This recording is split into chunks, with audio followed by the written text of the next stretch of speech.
Let's do it. Hello, Richie. Good morning, everybody.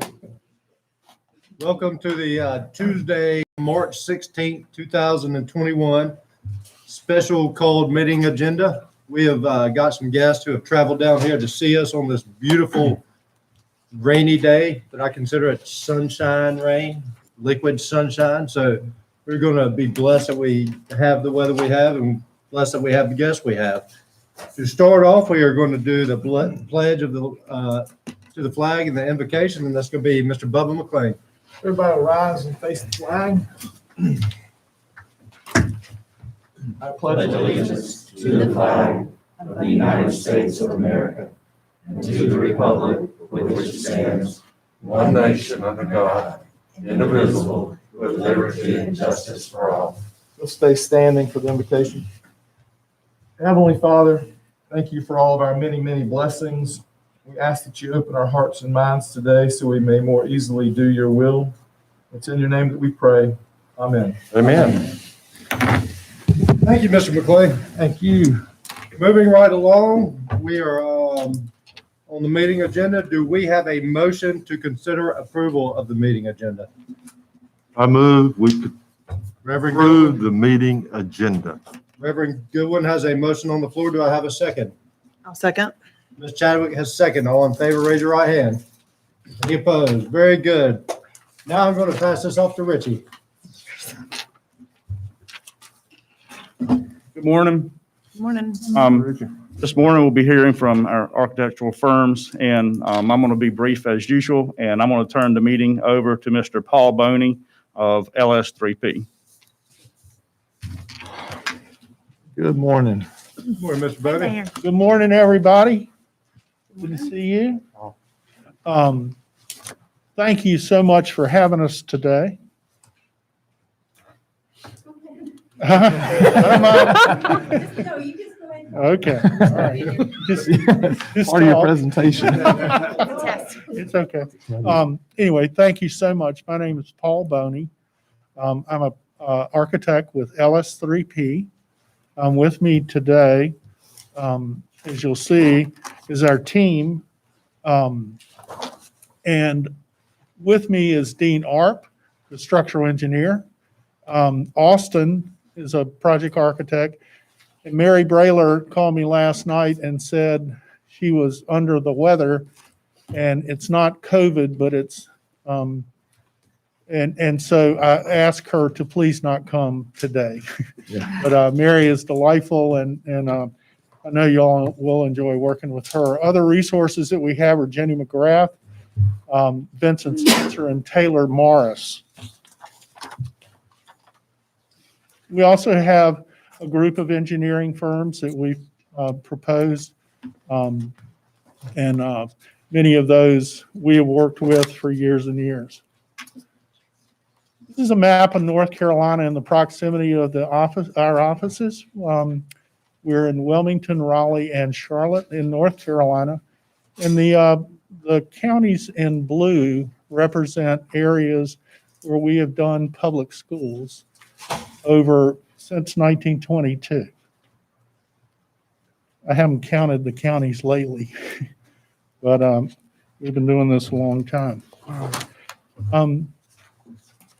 We've done over 2,000 K-12 projects. You can see some of the gyms and some of the classrooms that we've done. We believe in 21st century learning. We believe in bright, airy spaces. And we also believe, first of all, in the budget and the schedule. And all the rest of this jazz is great and all this big talk. If you can't get it in the budget and you can't get it on schedule, the project will not be a success. We have a number of K-12 people that back us all up, and we utilize those on various projects. So one of the things that we sort of start with is why us? Why would you pick us? And sort of look at cost and schedule. That is something we understand, and it's something that we are really serious about. The cost is not a suggestion. You've got lots of money for each one of these projects, and you can't be borrowing from one and then get to the end and you can't do them. And so you got to pick somebody who's used to doing that. In the 21st century design, we believe in that. I think most of all, we listen. We aren't coming here with some solution for you today because we haven't heard a single word y'all have said. And I think that it would be presumptuous of us to say, well, the addition ought to go here or Jim ought to go here without hearing from you and the staff that you have. Safety is number one. When you start adding on to a school, the safety of the kids, parents, everybody is really in the forefront. And I think you will find that we communicate pretty well. I think you will find that we are not perfect. My dad used to say, if you wanted a perfect architect, you should have hired one. We stand behind what we do and we will make it right if it's something isn't right. This is just a sampling of different school systems that we have done multiple projects with and have currently multiple projects. Moore County Schools, Wake County, New Hanover County, Charlotte Meck, Union County, Gaston County, Rowan County, just different places that we work successfully with different projects. This time I'd like to introduce my friend Dean Arp. He's a structural engineer among many other hats that he wears. And he's going to talk a little bit about resiliency. Thank you so much for the privilege of being with you this morning. I understand a little bit about where you are. I'm from Union County, as Paul has said, and I've got the privilege. I'm a structural engineer, and I have a structural engineering company, and our association with LS3P has been long and built on common values and just doing things right. But I had the privilege of serving on the school board in Union County for 12 years, and it was a great honor. I don't have any hair left, and that was because that's, but it was a great privilege. I believe we're each gifted by God with certain skills and abilities to be used, and mine was structural engineering. And at that time, back in 2000, we were building schools. We had just started growing like crazy, and I thought, where can I serve? I love being a structural engineer because of the education I received. Everybody has that teacher back in their past that you can point to. Mine was my math teacher, and I wasn't always the best student in math, but he taught me, and I got to be an engineer, something I absolutely love. And when our school system in Union County started growing so much, there was a seat that came open on the board, and I was selected and subsequently ran for re-election and so forth. And it was where I can use my skills and ability. While I'm not a teacher, I certainly value education. I understand what that is. So I have a perspective about the responsibility you feel to have fidelity with the bond and the money and the education system entrusted to you, and the responsibility you feel to your neighbors and constituents in your community. I understand the pressure that when they entrust with you the money, the budget, and so forth, you have to deliver. In fact, when I got on the board, the first thing we did was our first bond package in a long, long time. And what we did was we put an addition, a renovation at each of the schools. We were growing. We had to renovate old facilities and so forth. And we went to the public and we said, look, here's our plan. And we laid it out. And we had projects at each of our schools. And at the end of the day, when I was on the board, we brought those projects in on budget and on time. And we actually had a little bit left over. And that went into the next bond process. And we had a bond about every 2 to 4 years on there to address the needs in our schools. But I understood how important that trust was between the board and the community to deliver the projects that you said you were going to do on time and on budget with the quality that you're doing. And it built up a trust. And we went for 10 years with periodic bonds, additions in schools and so forth like that, all the while maintaining the educational programs. And so my perspective as a structural engineer is to talk to you a little bit about resiliency. Resiliency must be built into our education system. Now, as a structural engineer, I'm talking about the buildings and the facilities. We have hurricanes and tragic events, and we have to understand that our resiliency is getting back to good as quickly as we can. And we know that tragedies and uncertainties are going to come. But I'll tell you that resiliency is now more than ever is more than just the facilities. It's resiliency in education systems and so forth. You guys had a great track record. Back when the hurricane hit, you were out of school for 15 days and you had some of the highest scores during that time. And that's an example of resiliency. Who knew that when this pandemic would hit, we would be out of school and be forced to shut down, and just the learning loss that has occurred. We have to get our kids back in school, do it safely. And so we understand that perspective and the challenges that you face as board members in responsible charge to the people who put you there. I believe it's our job to help you find solutions to live within your means and do good quality work and help you achieve that success with the people that have put you in charge of their education system.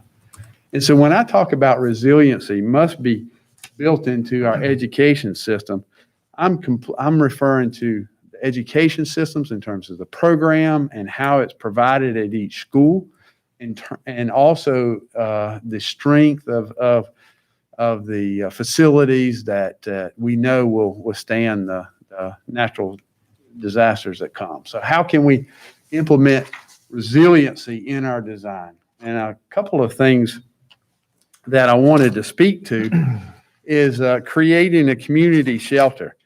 In many cases, the schools are the central point of emergency shelters and so forth. And there are certain requirements that go with that. I will tell you, again, our experience on the Board of Education, we built a new high school, middle school, and elementary complex. Land was hard to find, so we bought a bunch of land and put all the facilities there. Back when we had our last hurricane and flood, the waters was rising so fast that was designated as an emergency shelter for our county. But we found out that due to the road situation and the flooding, we actually could not get there. After a while, the rain stopped, but the water kept rising. And it cut off all access to that road. So we had emergency personnel and shelters stationed there. Nobody could get there. So that reflected in a change in our emergency plans.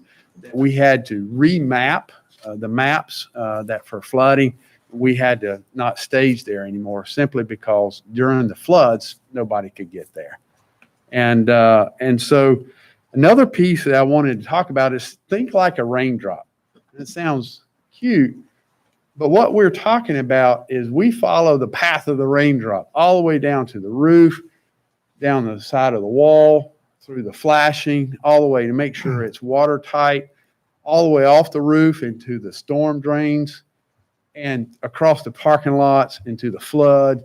We think the path of the water. When I went to the Citadel down in South Carolina on Charleston, and I had a professor. He told me two things. He said, Dean, he said, you don't even know what you don't know. And I said, well, I'll show you. Then I started working, and I knew what he was talking about. But the next thing he said, there's three things in engineering that you got to remember. Get rid of the water, get rid of the water, get rid of the water. And you have to deal with that. Water is very destructive. And so we think like a raindrop in every aspect of the building envelope, surface drainage, storm sewer, the whole thing. One of the things we talk about is raising the building pad, hardening the school structure. We have tornadic winds that can develop and so forth, hurricanes. And we put on a seminar about certain things that you can do to strengthen the school in an economical way. The last thing you want to do is leave your schools without the highest strength possible when your kids are there. We provide generator backup, systems analysis, so what happens in a hurricane event or power outages during the school time. And then design strong roof details. If you can keep your roof intact as a structural engineer, it keeps the walls up and keeps from collapse. And so when we talk about resiliency, what I'm telling you is our team has the experience, the personal commitment, and the ability to help you achieve success in the bond programs and additions and so forth and renovations that the community has entrusted to you. And I just thank you again for the privilege of being here, and it's an honor. And at this time, I'll let Jason or Paul.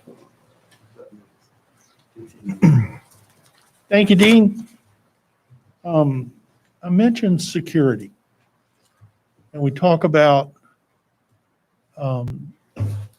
elements of what we call CPTED, and it's crime prevention through environmental design. And the CPTED principles talk about natural surveillance, territorial reinforcement, maintenance, and natural access and control.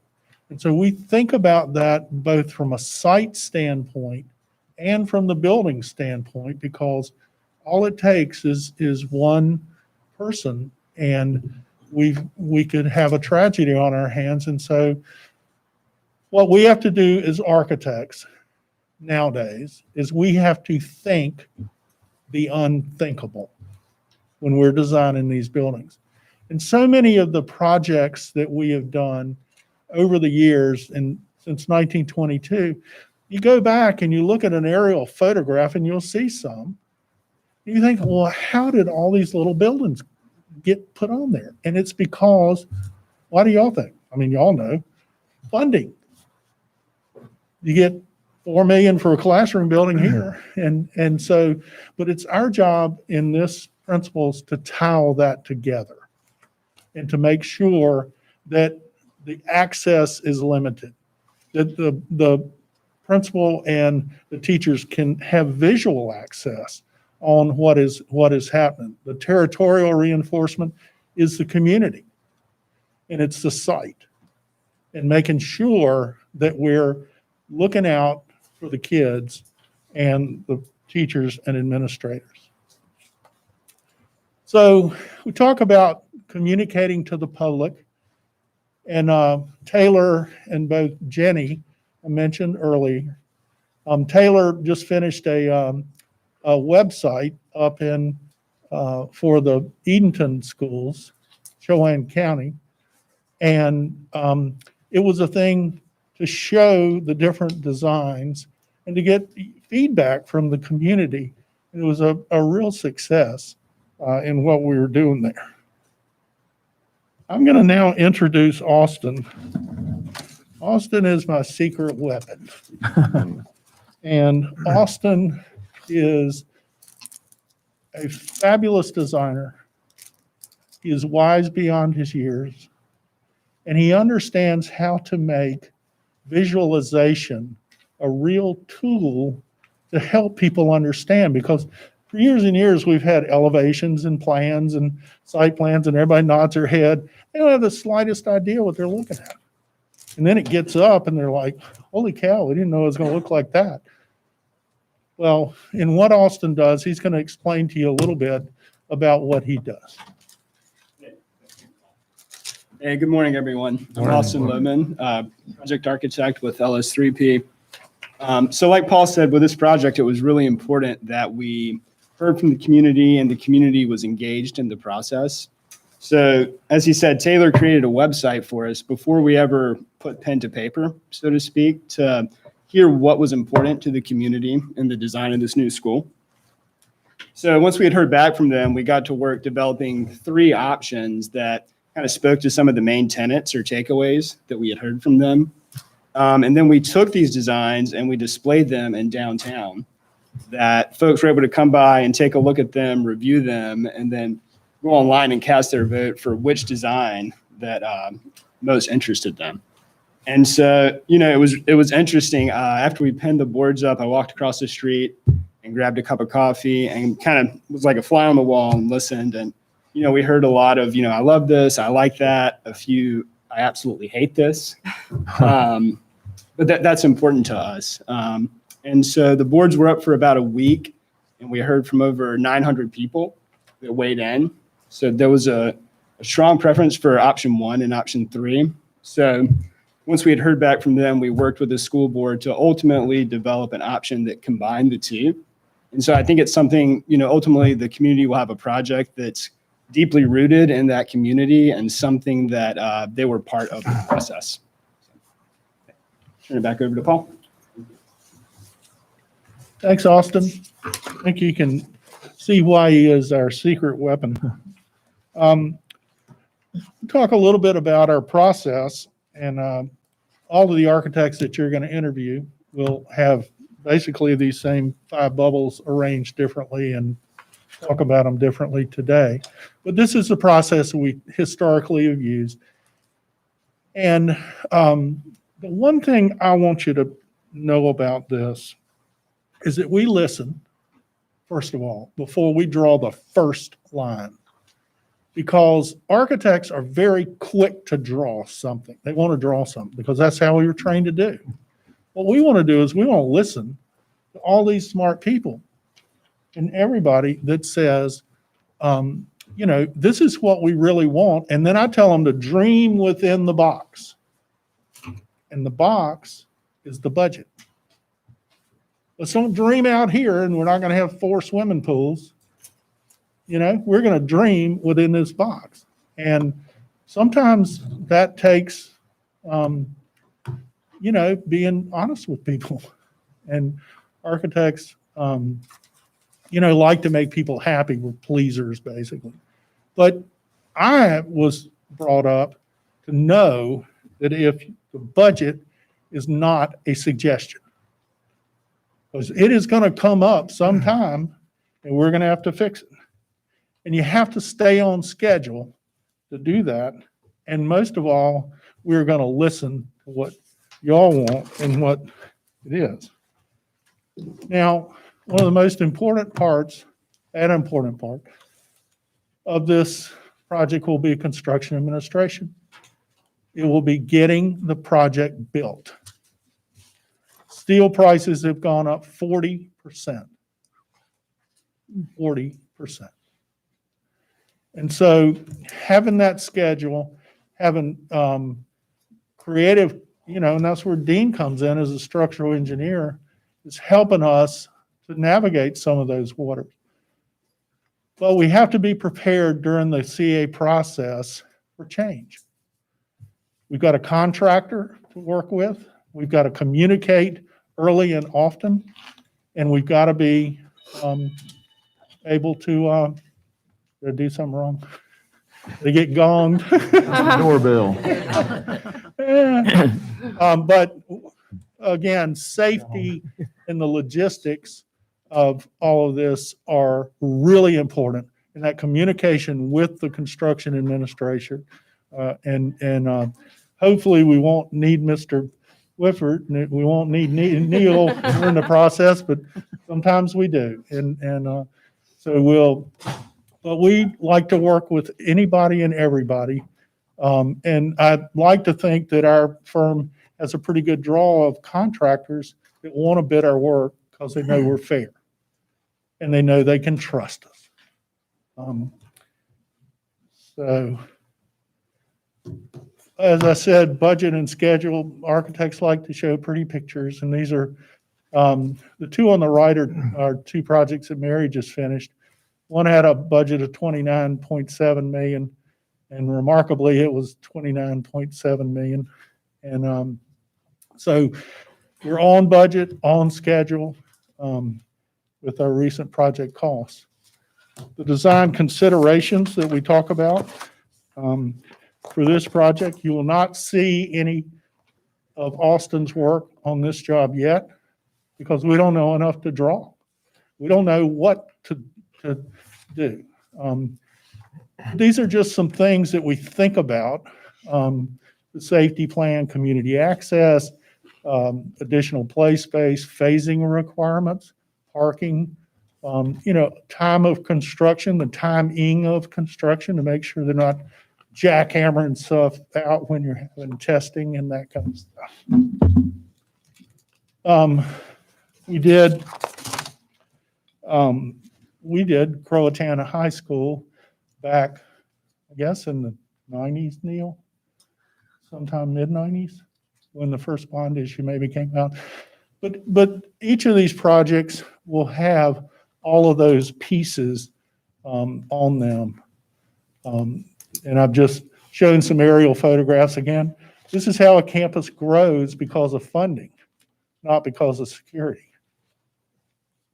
And West Carteret High School, I think my dad did one piece of this. I remember coming up here as a little kid. We go to the sanitary fish market, seafood. That's how he bribed us into coming on a PA trip. Broad Creek, we didn't do. Again, White Oak, I think we did the first part back in the 60s, maybe 50s. But anyway, we will take each of these projects and these site plans like this and develop places, the most strategic places to put each of the improvements, and then we'll talk about it with y'all. And we'll talk about how the system, the mechanical systems, and all the things that these guys know about. And again, think like a raindrop, where's the water going? So all of that. The gyms could be a potential prototype where you design one particular gym, at least the chassis, and you could move that around on each of the 5 sites. I think there are 5. And then there would be some probably some cost savings because if they're kind of unique, if they're designed, there may be some repetition of materials or contractors are interested in a bigger job, whatever. So again, I think I'm about out of time, but why would you pick us? Well, this is a team that has a proven track record of delivering projects on time and on budget. This is a team that takes that cost and schedule very seriously. This is a team that develops trust with the Board of Education, with the contractors, with all of the staff, and we've done that for a long time. We listen. We don't draw first and listen later. We really listen to you. Safety is something we take really seriously. I've got 2 little girls. I've got 2 grown girls now, but they all went through school, and we were tearing up a school that they were at, and they would call me after school and said, "Dad, your people are at it again." So I get that. And but we understand how to communicate, and we take that really seriously, and we want to develop a trust, and we want to build a relationship with y'all, not just do one job. It's more important to me at my age and stage in life to have a relationship than it is to do one job. I can tell you that. So with that, I appreciate you having us today, and we're happy to answer any questions. I think I finished on time. I think if you can't finish the presentation on time, Good luck with the job. Board members, y'all have any thoughts or questions? I have a couple questions. What does LS3P stand for? Well, that's a really good question. LS3P stands for, Boney Architects merged with LS3P. They were in 2005. LS3P stood for Lucas, Stubbs, Penny, Pasquale, and something else. And so we wore out a bunch of Letterhead. receptionists. Yeah. And it sounded more like a law firm, Neil, than an architecture firm. Boney Architects seemed pretty simple, but also, it's like a couple of people call me Mr. Boney when I walked up and introduced myself. And I always introduce myself as Paul because Mr. Boney to me is my dad. And I always wish he would walk in that door every day. I miss him. And we worked together for almost 20 years. And he was the one that taught me about construction administration. He was the one that taught me about fixing problems, Neil. He was the one that told me about, doing all that stuff. So LS3P is a thing. It doesn't, it's, and all the cool architectural firms all have letters now, right? That used to be something else, and now they've got they're a bunch of letters. So, but it was a way for Austin and Mary and other young architects to be part of a bigger thing, but still be part of the family. Because at Boney Architects, we were a family of architects. My grandfather started, he had 3 sons. There are 3 in the next generation. We were a family. And so it gives us the ability to have that family atmosphere. We have the resources of a much bigger firm. And Paul, explain your relationship with Dean. Are you part of LS3P now, or do you just contract with Dean? I'm a structural engineer and I have ARP engineering, and we've developed a long-standing relationship as consultants and as working together on these schools. He has no financial tie to us Okay. at all. We've been friends. Well, when Dean was on the school board, Boney Architects did that high school, middle school, and elementary school when he was on the school board. Right. And then he and I just sort of known each other for a long time. And if you don't hire us, hire him. I'm telling you, he is just delightful to work with and a smart guy. He says he didn't do well in math. Well, every engineer I know does. I was going to say he had to. Yeah. He is very unassuming and just a really, my daughters love him. He calls them all the time, just check on them. And I don't know, we just, like I said, if we're not going to have a little bit of fun doing this, I'm too old to do it. Oh, yeah. Yeah. Paul, you obviously have done some work in the county. Yes, we have. So we don't want to hear all the good stuff. Tell us your experience with something that didn't go right and how you resolved that. Yeah. Neil, where should I start? Can I get her? You're already involving Neil? Can I get her to put her pen down? Well, just tell us how you work through problems. You've obviously been here before. We have had issues in the past. Usually when it got to me, it was a big problem, right, Neil? And we had some issues where, thinking like a raindrop, all brick walls leak. So when you have a high, and we have never put brick on a high wall, low roof again. And so we tore off the brick, we tore off the brick, we tore off the brick. We put it in just like it was supposed to be. We did that for 6 months, maybe a year. And then I said, this ain't gonna work. And so the contractor and I split the fix, which was to put metal panels in a rain screen, because every time the wind came out of the northeast and it's blowing 400 miles an hour, water's going uphill, guess what? I don't care how good the brick wall is. I don't care how good the flashing. So we wrote a check and paid for all that. So that's just the honest to God truth, and I'm sure No. Neil has 10 boxes of, well, we never went to court. We don't do that. Was that new construction? Mhm. I loved Austin's approach of polling the community. I don't know that we're set up the same as Edenton Chewan was, but I love you getting the feedback from the community on the design. So it was well done. Thank you.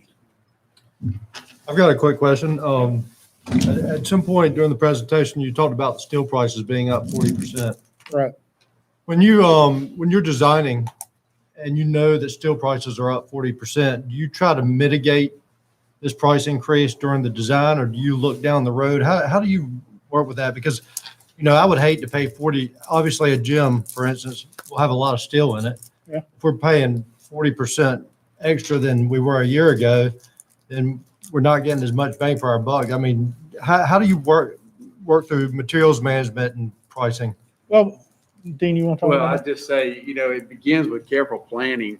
Early on, we want to understand the full scope of the facility, the project or whatever. And we try to do early on what the final design will be so that we can have accurate numbers, and we have cost estimators that go. And because the last thing you want to do is get to the end of the schedule and have a surprise on the budget in terms of quality, price increases, and so forth. We believe that the prices are stable, but there's a lot of federal policy out there. Who knows what's going to happen? But we do see prices kind of higher and projected a little bit higher in the future. But what we do is we provide to the quality question Mr. McLean talked about. We believe that our contract documents in defining the scope takes out fear, takes out supposition, questions, so that the price is bid higher. That coupled with real-time pricing at different phases that we do to go out with quantities. We get those quantities very early in the process so that the scope is defined, so that we know if we have to take out or add to, different ways to go. It's a very challenging times. We recommend budgets with some contingency, but not so much that you miss opportunity to install your program. You don't want 50% contingency, and then at the end of the day, you don't have the building that you really need. So we believe that this system has worked very well. And even in the recent past, we've had some very good bids on some large projects that came in on budget in the midst of a very volatile market out there. And so we believe that this process that we use works, and it's defining very early on the scope of the project as engineers, the systems that we're going to use, price them, come back and make sure we're tracking all the way through the project. The other thing we'll do is we'll, instead of having steel columns, maybe, that make the building go up faster, we go back to doing it like we used to do it, put masonry block, which is, and use a load-bearing wall. So you're not buying all that steel in the wall, but you use a bar joist at the top, or you use concrete planks. I mean, we'll look at all of those systems, and MVP, which is one of the engineering companies we use, sort of glossed over a little bit, was they are a cost estimating thing, and we rely on them for big projects and little projects, and they're very good. And they give us options and life cycle cost and all of that kind of stuff, because you don't want to just buy something cheap so you can get it in the budget, and then it's going to fall apart 4 years from now. Dean and I are going to be here for a long time. So y'all are cognizant of, y'all do look down the road and think about things like maintenance and, Absolutely. stability and whatnot. And I appreciate that. That's, I mean, we used to use terrazzo floors everywhere so that these guys could, that they were rather than vinyl tile, because, that was the most maintenance-free and lifestyle. they may disagree, and then we switched to vinyl tile because it was cheap. Just one more. Do you see any challenges building on the coast, whether it's stormwater runoff? I mean, He's like, that you yeah. haven't encountered Short or answer is yes. Yeah. Yeah, I mean, soil or? Yeah, a lot of it's in the. well, soil. it's soil. It's thinking like a raindrop, and the water blows horizontally and uphill at 150 miles an hour. It's the wind doing that with the structure. It's the flooding. And the environmental factor. Yeah, just, the amount of land that you have and the amount of wetlands that you have. It's roads, it's parking, it's the amount of ball fields that you're able to get on a piece of land because of some of that. But mostly it's the environmental aspect of what Dean was talking about. And we actually our firm paid for a study that Dean did along with Jenny McGrath, and then presented that to a group called A4LE, which I'm the president of the Southeast region, which is 5 or 6 states. A4LE is a group of engineers, architects, contractors, educators that all come together and talk about exactly what you're talking about. It's very challenging in the coastal plains and everything, but it's not, I mean, it's common here. Back in Union County, you wouldn't do some of the challenging environmentals and storm drainage and so forth, the wind. You have humidity, you have mold and mildew. I mean, Yeah. holy cow. Yeah. I grew up in Wilmington, so That's I the know. good thing. LS3P has a main office. I saw the map, yeah. On Wilmington, so they're very much. well, we also have an office in Savannah and Charleston and Myrtle Beach. I mean, we're Hurricane Alley here. And in Charleston, you get earthquakes too. Yeah. But we love what we do, and we would love to work with y'all. Well, I'm impressed that you've maintained, especially in these last 3 projects, your bid and your budget were almost the same. Yeah, well, And that's pretty difficult to do. it is, but it isn't if you do it right.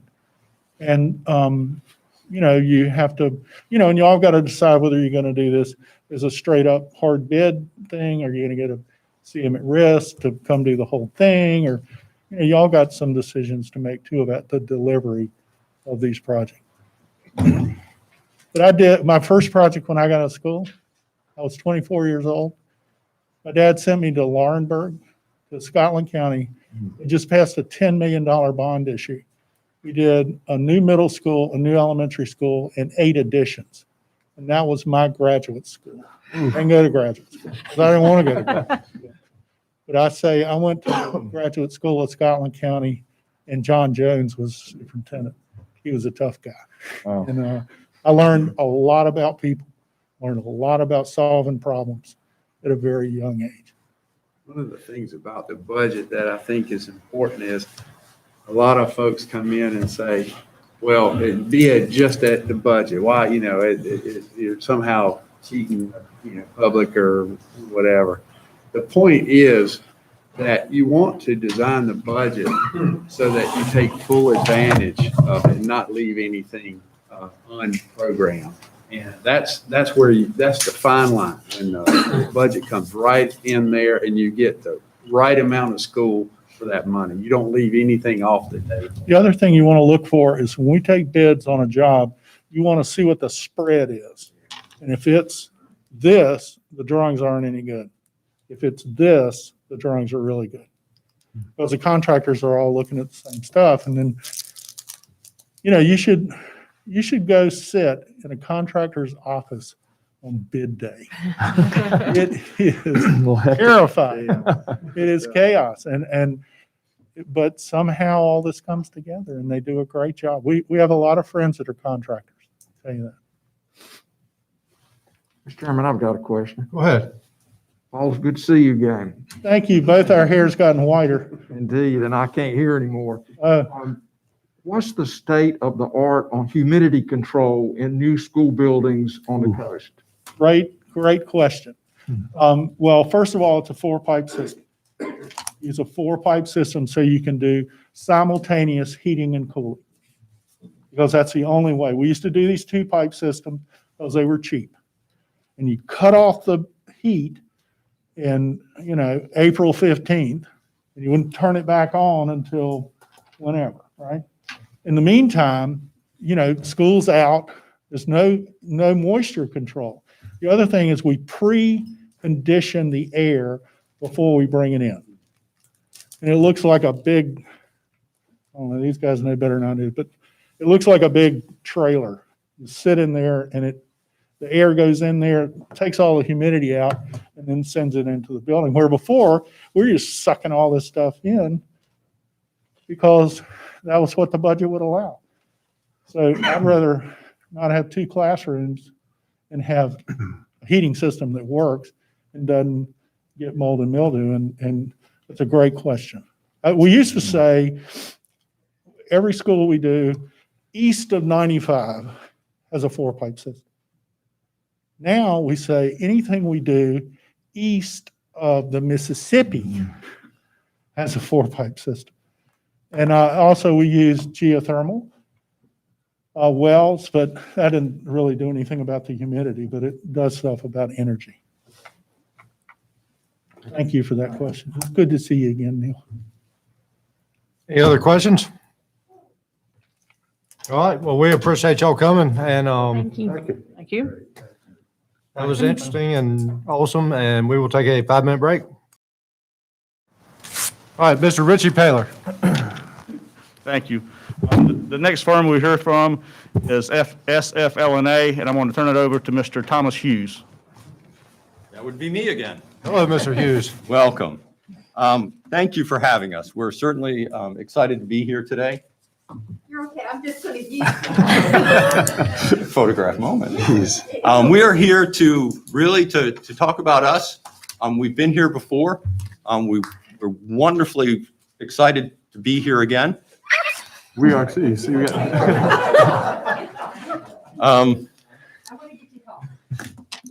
I told the team today coming in, I said, talk about what you know, demonstrate your passion and excitement for the project and what we do, and have fun.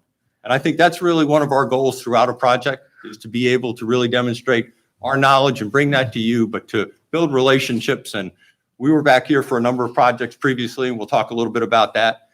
But the thing, we're going to look at 4 basic items today. We're going to talk about our team. We're going to talk about project experience, project approach, and a quick little summary at the end, and have some time for question and answers that you may have about our team and our approach to that. The team here today, my name is Tom Hughes. I'm the principal in charge, and I will be here from the very beginning to the very end of this project. That is my role. I have done nothing but schools for the last 35 years. I love schools.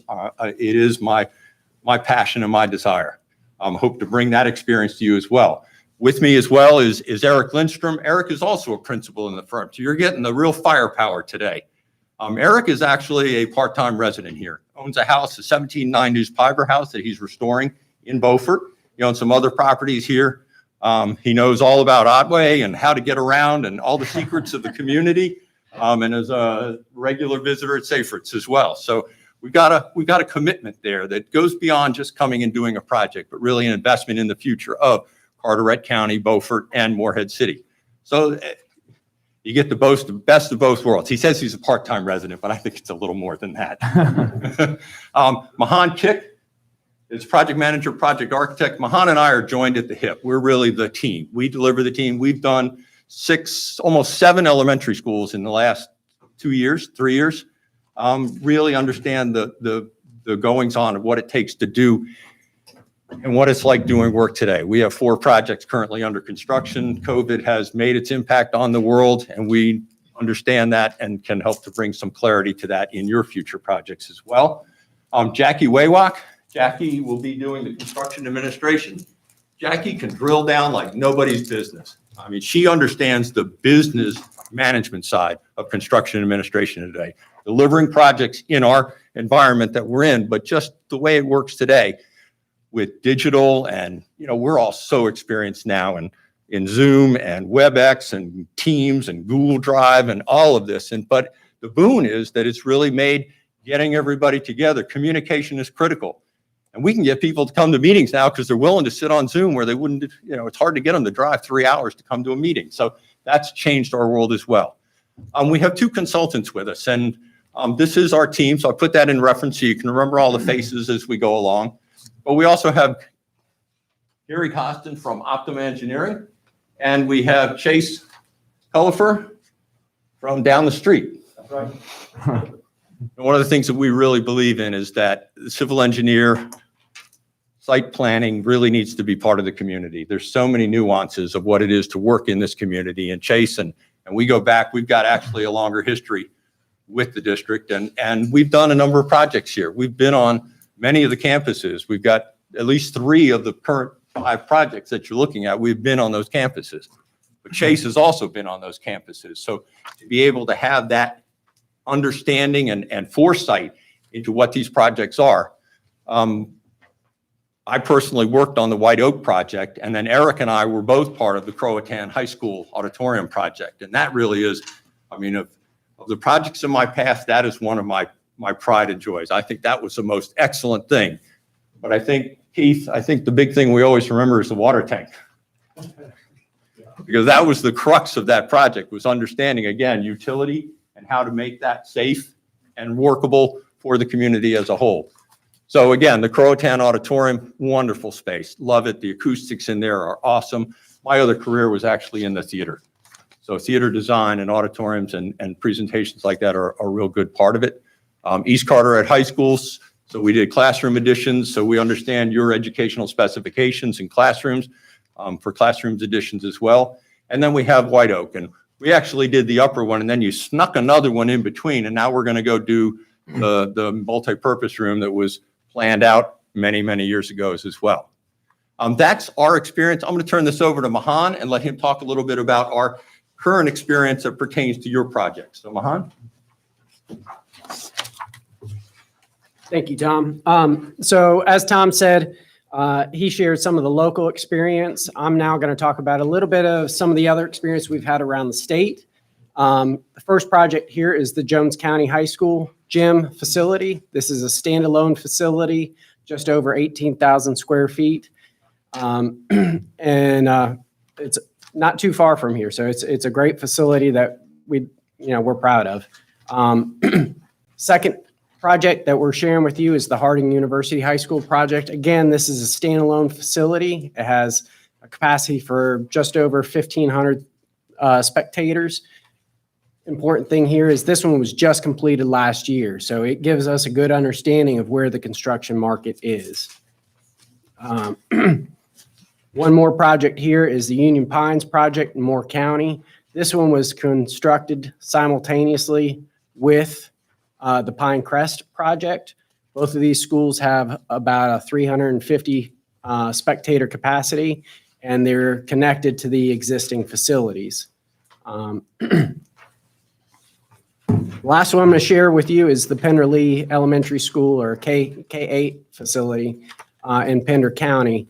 This one I actually was the project architect myself for.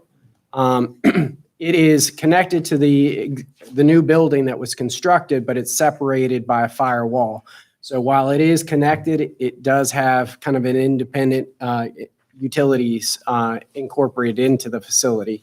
Above the locker rooms, there's actually a mechanical platform, and we think that this particular gym, auxiliary gym, could be an ideal fit for some of the projects that we're going to be talking about for you later on in the presentation.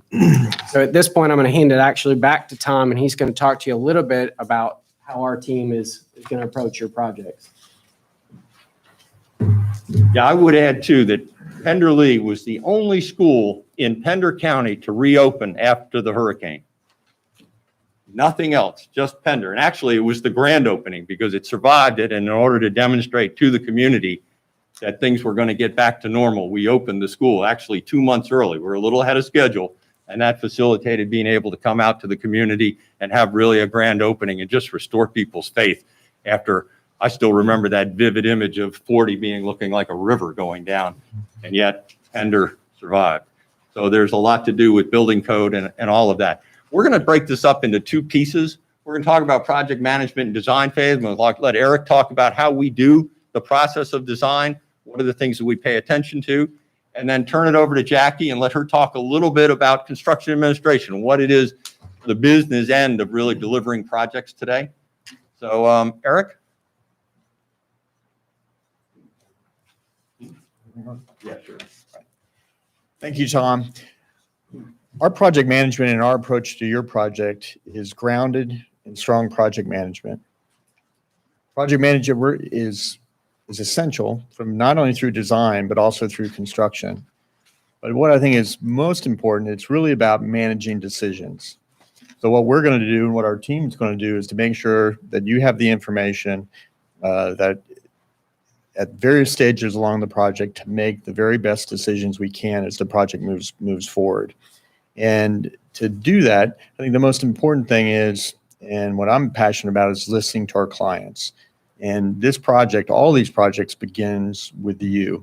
So as you look at our work, and many of them are prototype gyms and schools and sorts, they all look different.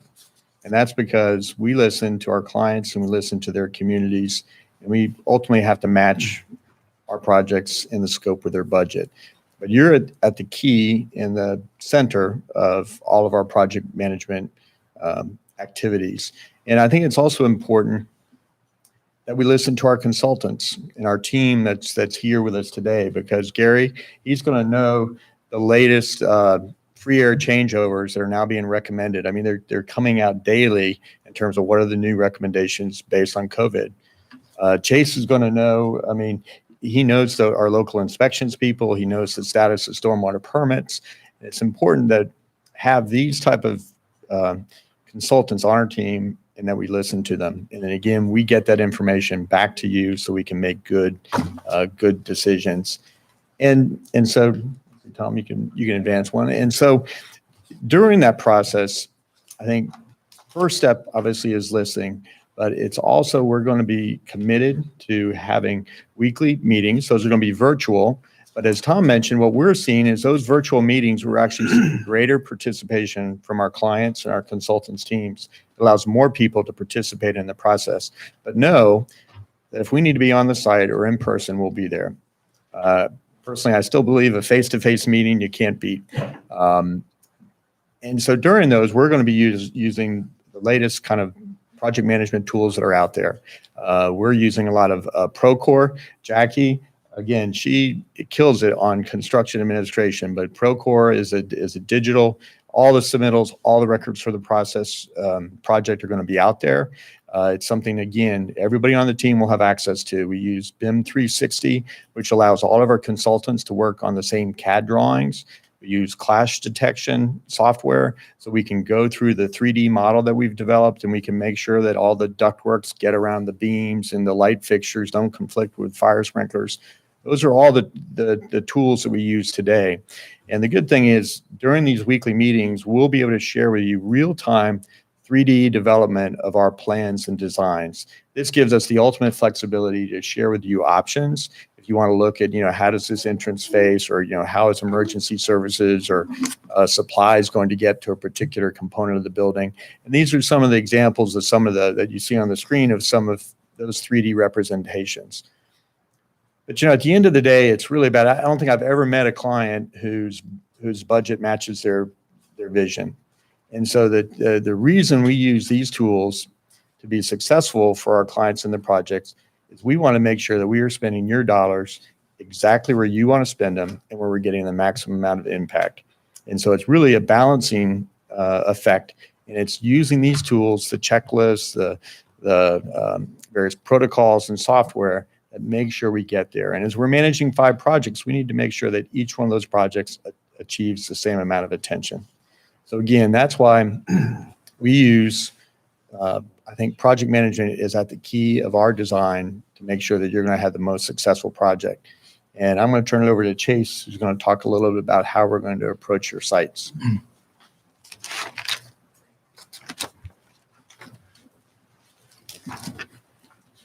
Good morning, board. So I grew up here. I'm familiar with the area. Been doing this for about 15 years and moved back about 8 years ago. I've worked with Keith recently on the White Oak Elementary second edition. And, I've worked with the maintenance office on several projects at the schools as well. I think a lot of you guys know my father, Ron Cullifer. He's done multiple projects here. And so, we're very familiar with a lot of the different constraints that these sites have. And they vary across the board. Some of them have stormwater permits, some of them don't. Some of them have sewer that goes to local municipalities, and some of them have on-site septic. Our experience combined over the last 30-some years allows us to have a lot of insight on these different projects and what it's going to take for the site design and permitting. And I think it's just important to know that a lot of these it's going to be a different package for every single one, and it's not going to be cookie cutter at all. But we have the skills and the knowledge to help make sure each project works as fluidly as possible. These are some of the existing sites.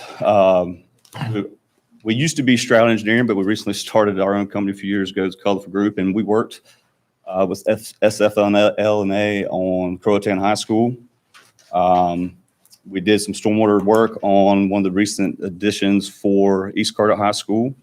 And I think some of the important stuff that we've got moving forward is not just how do we handle the site work and permitting for this phase of construction, but also what we might be doing further down the road in the future, because I think we all know that the population is just growing in general here. That's going to be an important component to try and get some of these things up to current standards from a state utility and stormwater permit. That's very distracting. But yeah, ultimately, looking forward to having an opportunity to continue working with SFL&A and continue working with you guys. A little bit of just how we handle design and that process. I think one of the things that certainly there are a lot more parts and pieces to these projects than just these first ones coming out the gate.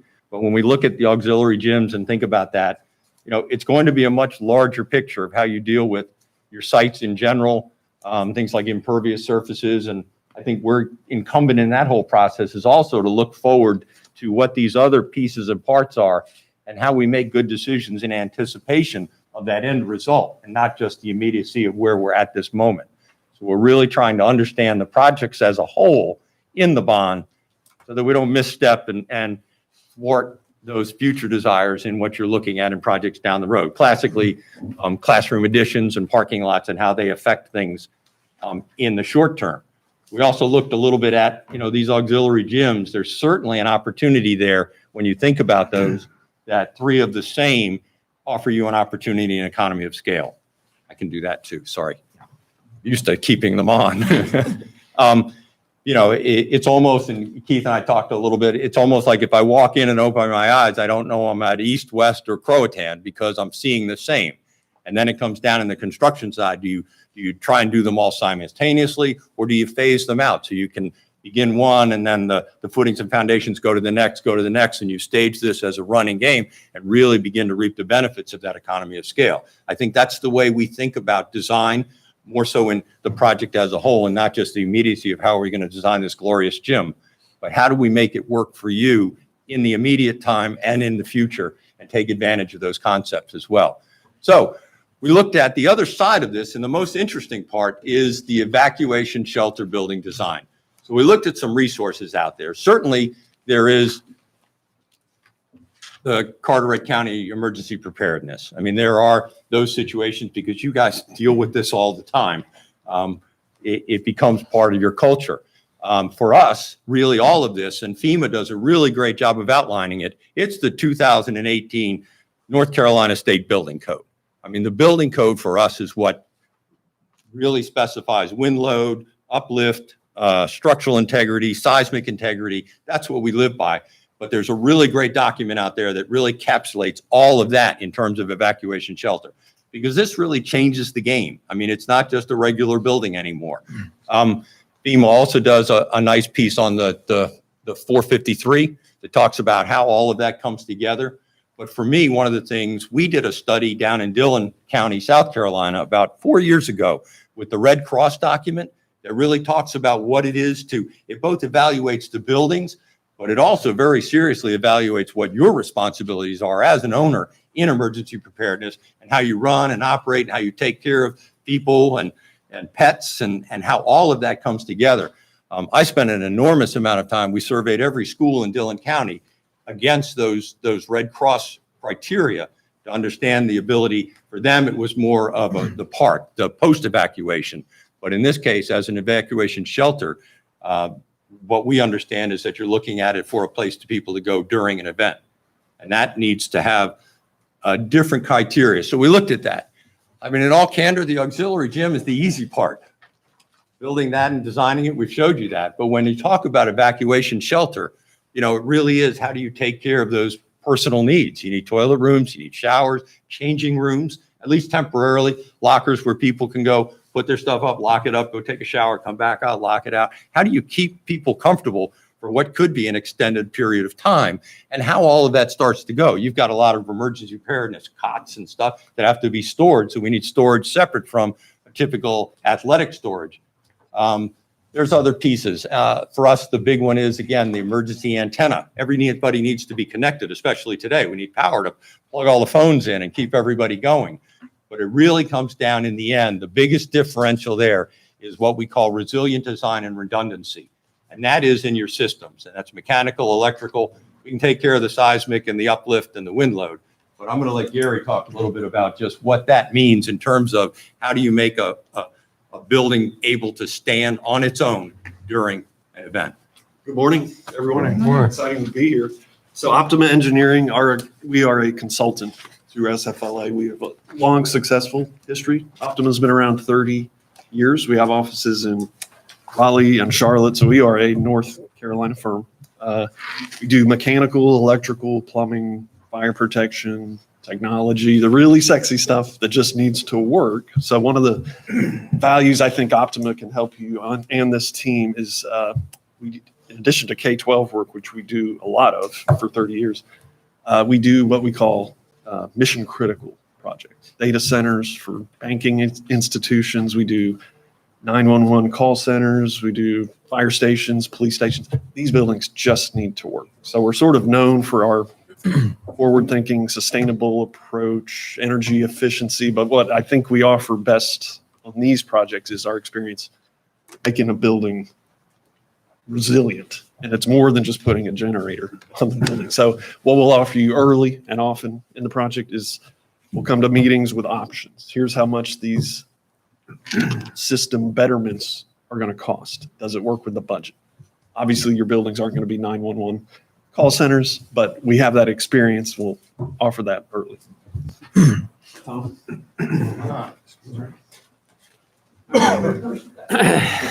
We rehearsed Thank you, Gary. So now I'm going to talk about, as I said before, we think that the Pender Lee Gym addition is actually a good prototype that we can actually modify for your needs for several of your projects. Here you can see we've taken the Pender Lee plan, and as I said before, over the locker rooms, there's a mechanical platform that basically contains all of the systems that Gary was talking about that's contained in this one facility. There is a lobby with a separate set of bathrooms. This kind of creates separate entries. At Pender Lee, they use the locker room and restrooms as the facilities for the athletic field. So it was an alternate way for those bathrooms to be locked off and be used just for the exterior, whereas the lobby gives you a place where we can add the servery and concessions. And in this plan, we actually removed the stage or platform from this plan and added the emergency storage. This comes in just under 12,000 square feet, which again, we think fits right in with the budget that we're looking at on this project. Second prototype that we pulled was we modified the Jones High School facility. This one has the toilets and locker rooms, changing rooms consolidated there at the lobby area, and we would add storage off the back side of this facility. Key element here is this prototype is a standalone facility. It's not connected to any existing buildings. So as we said, we've done a couple of these gyms and we know how to build this building. I think the Jones gym was actually built in 8 months. So again, it's a facility that we can build very quickly and efficiently. Some of the key design criteria that go into evacuation shelter. We limit the number of windows. We put them up high. We put the diffused glazing in there. It reduces glare, but brings in the natural light. Obviously, hurricane rated, construction. And we do hard walls, sides, flat roofs. Again, there's economy to this construction type that allows us to build it quickly and efficiently, but also give you a really nice facility. More popular lately in a lot of our projects, we're using resilient athletic flooring versus a traditional wood floor. It's a much quicker installation. It's something that's not going to get completely ruined if you had, water penetration that were to get into the facility. And it still is a really great, surface for the athletic, activities that are going to be happening on a day-to-day basis. One last slide here. We've done a quick calculation on the budget, and the first line item here is the sites. As it's been said before in the presentation, each of these sites is a little bit different. Permitting, what's in place is going to affect that top line, and so we've kind of highlighted it that those costs, can vary a little bit from project to project. But beyond that, we have really good numbers on what the current construction costs are for building something right now in this current market. And here, once you include escalation and building cost here, we calculate that this facility needs to be right around 11,700 square feet. So that's why, as I said, in both of those prototypes, we tried to show you exactly what you could be getting in this facility based on these budgets that you've laid out for us. So at this point, I'm going to hand it over to Jackie. She's going to talk to you about a little bit about the construction administration and really how technology is. Hello, I'm Jackie Wawak. I'm going to be doing CA for these projects. I've recently finished Harding University High School in Charlotte, and I've also worked with Mahan on a number of projects, including West Rowan Elementary School and the Moore County projects. That's and that was a number 3 projects that we had with the same client. So we had to communicate back and forth with the needs of that client, depending, and there were differences with each school that we had with them. I have 27 years of experience, and 14 of those years have been with the public schools. In those schools, we have a number of times where we have multiple projects going on with that same client that where we have to communicate and consider what's happening from one project to the next, and if there's a change, carry that on through those changes. We have the software that we're using now is, it really helps with this, and you can actually manage multiple projects at one time. Right now I'm working on a Hosky Elementary School and a Hosky Auditorium, 2 projects that are going on at the same time. We're utilizing the software, reviewing submittals. They do a drone flyover every 2 weeks. And this is a software where you as the owner would have access. You could see our reviews, see the submittals, see the meeting minutes.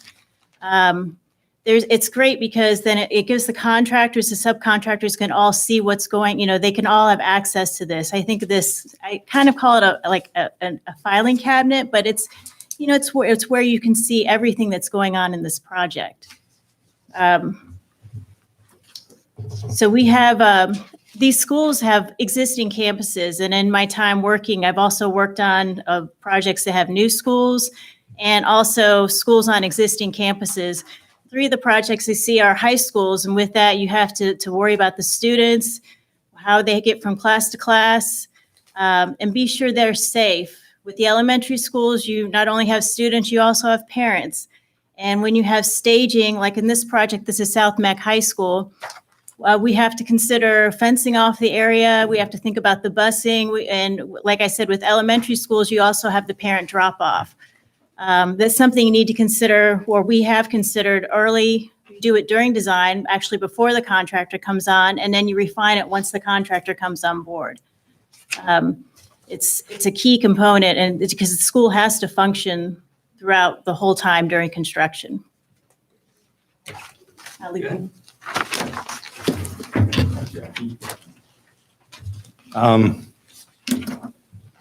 Managing high school kids is a challenge. We look at this piece more than anything about we have to dictate exactly in that documentation how the school is going to function. I have a little dictum, and it's really instruction trumps construction every single time. It's about keeping kids safe. That's really the goal of all of it. We dictate that, and we work very hard to make sure that the contractor abides by all of that. So that's why we end with this one, because that's probably the biggest deal out there, is making sure that we keep schools working and keep kids safe. So I got a little summary. I really wanted to bring the team. These are the people that are going to do the job. We're not the marketing crew. We are the crew. We do the projects. We work together. I hope you got a little feeling for that interactiveness too. And we come up here and talk about what we do. It's fun, and we really enjoy it, and we love what we do. So I hope that we check the boxes. If you got enough of the passion, we're committed to educational facilities design. It is better than 80% of the work that we do. In that, we have an experienced team that works together with each other. We trust, we understand, and we build solid relationships with our clients. You call me anytime, night or day. I texted Keith and he was bird hunting. I mean, it is that kind of thing, because communication is, I said it earlier with the Zoom and everything, but it is the ability, communication is critical. And our team is built on communicating. When Jackie talks about Procore, we're all singing off the same sheet of music. You know, everybody knows what's going on. It's not your file and my file and his file. We're all working together as a team, and we work hard to build that team. We have the previous experience.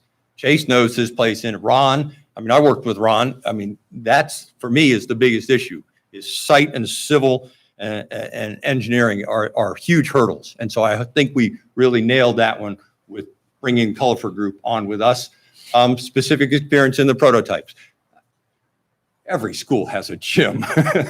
I mean, we all do gyms, but I think it's how that evacuation center plays into this and really understanding that differential and how that comes to bear. We've worked with Keith. I think there's a level of trust there. You're supposed to nod. And we're ready to start immediately. We've got Northwest Harnett Elementary School going out to bid at the end of this month. So I got a team that is ready. And I think we're doing that. I have a resident, we have a vested interest in your community that goes beyond just looking for a good job, but really trying to understand how we can contribute to that community and build that relationship. Because you talk about relationships. These are our relationships. These are our friends. These are the last 5 projects that we've done. The most important thing for you to take away is that they're all smiling. I want to put your picture up there and have you smiling, because we did the job that you expected, that we went beyond that, and that trust and understanding is going to endure for all time. So I thank you most wholeheartely for this opportunity to come and share our passion and enthusiasm, and we'd love to work with you in the future. So thank you very much. We'll open it up for questions. I have a question. I appreciate the level of detail on the auxiliary gyms, and in addition to the evacuation shelter, dual purpose, one of the other items that we have discussed in early bond plans has been the ability to be able to use our auxiliary gyms to be able to host tournaments and bring people in, essentially to help the community out. We have, sometimes we get frustrated when we end up going to Fayetteville, to be able to do these tournaments, be it volleyball or cheerleading or basketball and stuff like that. And during the non-summer months, it would be awesome for our community to be able to bring in some business, some outside people to be able to utilize some of our wonderful auxiliary gyms to get some tourism going during the, non-summer months. So I don't know how much that has been stressed or if it's been mentioned much, but I would love to be able to hear your thoughts on the possibility of kind of tweaking and being able to accommodate that without breaking the budget. One of the things that we really didn't talk about was this, as an evacuation under the servery. I mean, the big deal there is concessions. People want food, and how you do that. But I think as a standalone facility, that actually gives you a benefit. One of the biggest challenges we always have is how to open facilities and yet cordon off everything else. We talked about even connection by either hard wall and firewall, which separates that because it has to be a separate community to meet the evacuation center, or breezeway, or some way of connecting. But, as a standalone facility, because it has its own mechanical system, electrical system, plumbing systems, it can operate as a standalone, and you have that ability to use it in that way. I think the other thing that we always see with auxiliary gyms in high schools that only have one gym is the ability to run JV and varsity basketball at the same time. So you're not starting at 7 and sending everybody home at midnight because you had to run them in series. Now you can run those competitions concurrently. And so you save time and energy there as well, because now you're getting all of those competitions going at the same time. So that's a little side benefit of getting an auxiliary gym online at your high schools as well. Thanks. Good. Thank you, Travis. I was interested in the piece about communication while the project is going on. Will that be a website, an app, how does that work? Procore is online. This is where we all meet. We meet in Procore. It has an internal Zoom component, so we meet in Zoom on that Procore, but you can go onto that website at any time and pull up any bit of information. One of the things Jackie mentioned, we have our contractors, we put it in their contract to fly a drone every meeting. We meet basically every other week, so that when you come online, if you're not there, we start every meeting with that drone flyover. You get a vivid picture. We were flying inside Southern Pines. They would fly the drone inside the building, and you could look at what was going on inside because you're a part of that meeting and you're seeing all of it. I struggle to get consultants to come to job sites for meetings, but I can get them all online. The only thing I got to do is make them turn on their video so we can actually see if they're sitting at their chair or not. But that's the other hurdle. But yes, that is really an online. That is the resource that we can pull up at any time. And then internally with the Zoom, we can log into that and talk. There's still no substitute for going to a site. I will not defer to that at all. You got to be out there looking, because when I see things that you go, no, it ain't going to work. We get it corrected right there and then, and we do minutes, but all those minutes everything gets posted. The photographs that they take every week are posted. So everything is there as a component piece of understanding the progress. We take progress and monitoring progress very seriously. This has been an incredibly wet spring. All of the projects that we have right now are mud. And so it impacts. So we're working constantly with the contractors to try and help them recover those schedules and get it back. But we monitor all of those schedules on the website. It's a game changer. And we've got 6 projects right now on Procore that we're monitoring. And it's a management tool for all of us, for you, for the contractor, and for us as the representative. And in addition to y'all, we'll be able to access that at any. Yeah, you can get on. What about the public, out of curiosity? Yeah. I think it's us. What we like to do, though, is give you, when we run those drones, we'll give you those paths, the YouTube paths, and you can put them up on your website. I mean, part of the things that we do with the 3-dimensional, with Revit, I mean, I've got them on my laptop. We could fly through the building today. It is detail. I mean, we are building the building inside the computer, and we can run videos and then give them to you, and you post them up, and the public can see during the design phase what's happening. But more importantly, it's all about breaking ground and moving dirt. And once that happens and you put them up, that's what gets the enthusiasm of the public going. We've done that almost every project now. I would chime in that most of the school districts now really do like to get those drone videos, and like Tom's saying, we get those every other week, and so that's a way for people to keep track of these projects and see how it's progressing from 1 month to the next month. So it has become a very valuable tool that we've gotten a lot of very. It's the same flight path every drone run. So you can go in and do one of those cool quick builds at the end, pull that snap from the same moment on each of the drones. It's the technology today has really, I mean, again, it's kind of the consequence of COVID has moved us, it's forced us to utilize this technology, but it's not going to go away now because it works. And we've managed to really integrate it into the processes where we struggled before. And so, I hate to say it's a boon, but it really has helped that communication struggle throughout the process now of getting everybody engaged and keeping them in. And honestly, if you can sit at your desk and watch and not have to drive 3 hours or 2 hours or 1 hour and utilize that time, it works to all of our benefit as long as you can get it done, but you still have to go. Thank you. He was doing a lot of emphasis on all this electronics and drones looking and you could see everything. They still need me. No.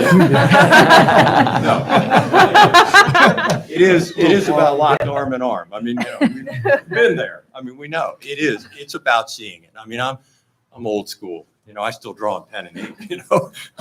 It's about seeing it and understanding. When I walk out on a job site and they've drilled the 2 holes and there's nothing holding up about 24 inches of block up there, we go, no, that's not what it's supposed to be. It's about seeing and understanding and bringing that experience. And that's my piece is, Eric and I have been doing this for quite a while. And so it's really seeing those things and being able to foresee what problems could be, not just reacting to problems as they occur. Eric, you got any? No, I think we've covered it, and I think the my virtual desktop looks like a table office, but I mean I'm in the neighborhood more and more. I'm certainly accessible and neighborhood projects and the location. I would be really honored to have the opportunity to work with these projects. See, that was the perfect setup. I've got a quick question. I'm going to jump away from the technology and talk about your escalation and contingency. With material prices as exorbitant as they are right now, how do you plan for that? And what if you plan for that? And we've got a budget and they go down exponentially. Y'all tell us. You tell us. Oh, yeah. I think I live and die. I mean, one of the things that we do is we always employ a third-party estimator on our jobs. I work with MVP. They're a great construction firm. We've got to estimate today. It's so volatile out there today. We've got Northwest Elementary School is going to come in at about $300 a square foot. Now it's a 25-acre site and it's got bus parking and car circulation and all of that. And that contributes probably at least $20 to $25 a square foot. But being able, wood. Have you looked at wood prices lately? Oh, it's crazy. $10 a sheet to 30. Oh, yeah, exactly. 3 times. Steel is up, concrete's up, all our basic building materials. So you get on the internet and run the escalation calculator for when we did Pender Lee and you run it up today. It's still a little more than that, but it still fits within the budget that we put together. I got this at $279, $280 a square foot. I threw a little escalation in because we talked about a design period and what that would take.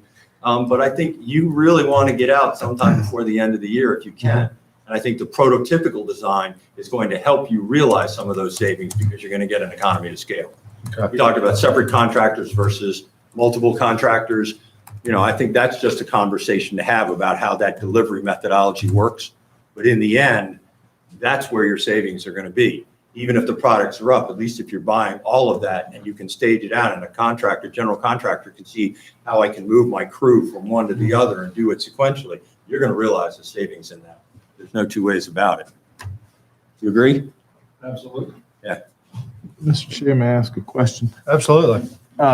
Tom, will you briefly talk about your experience working in Carteret County and specifically any issues you ran against, whether it was site work or humidity or any other issues you encountered?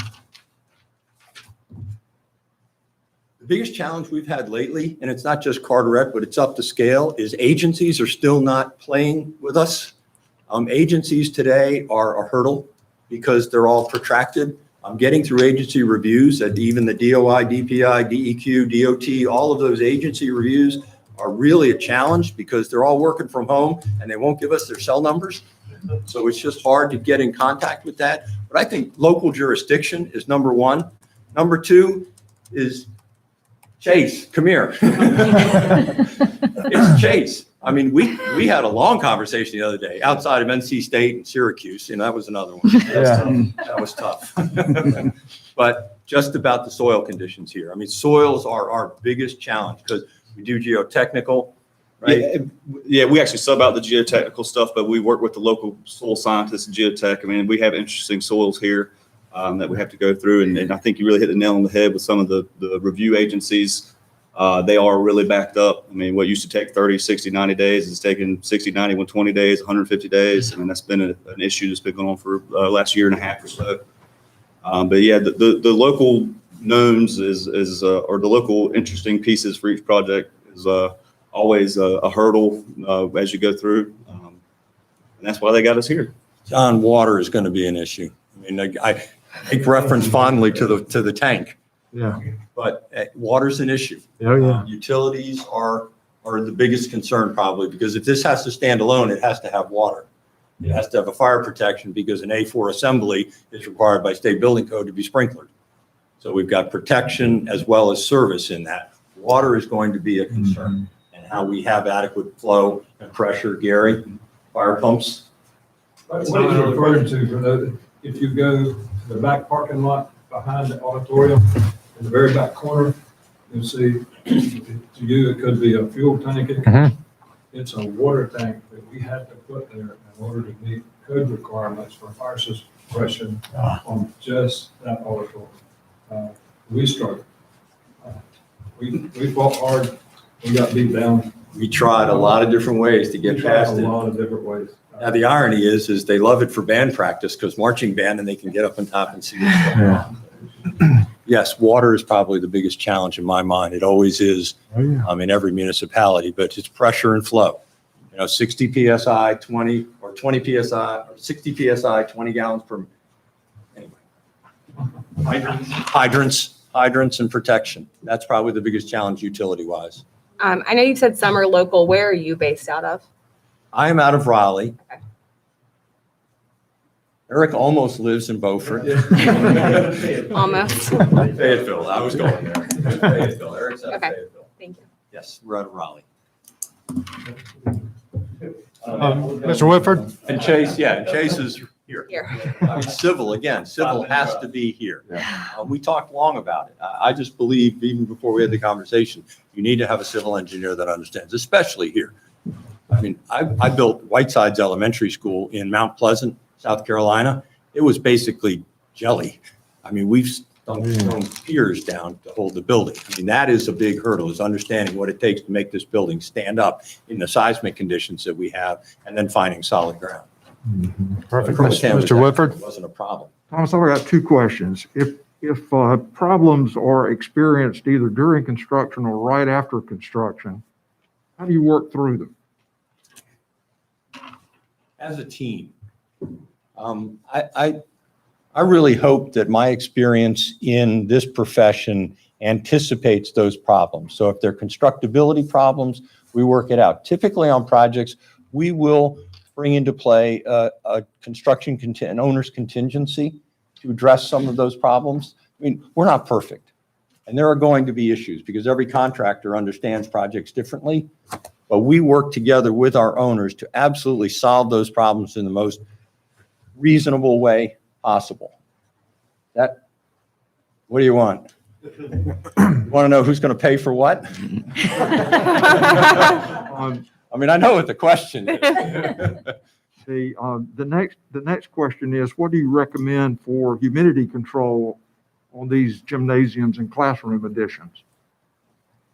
Good question. Do it. Okay. I didn't want to step on you, but that's where the infrastructure comes in. We're local here. It gets pretty humid and Raleigh, but not like it does here. So if we go with a package system that fits the budget, it's not just going to be a standard package system. It's going to have coated coils suited for the project.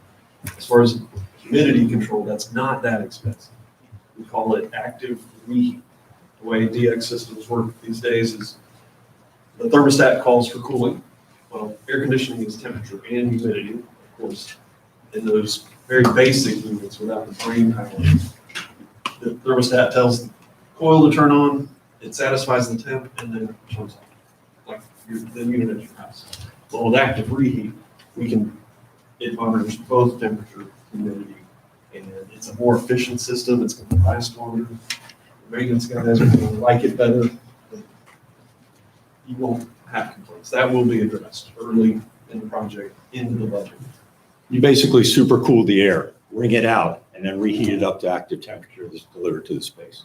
So we do, it's both humidity control, but it's also, energy recovery, because we're using energy recovery on the air that's going back out too, to offset the costs of putting the dehumidification back into the process.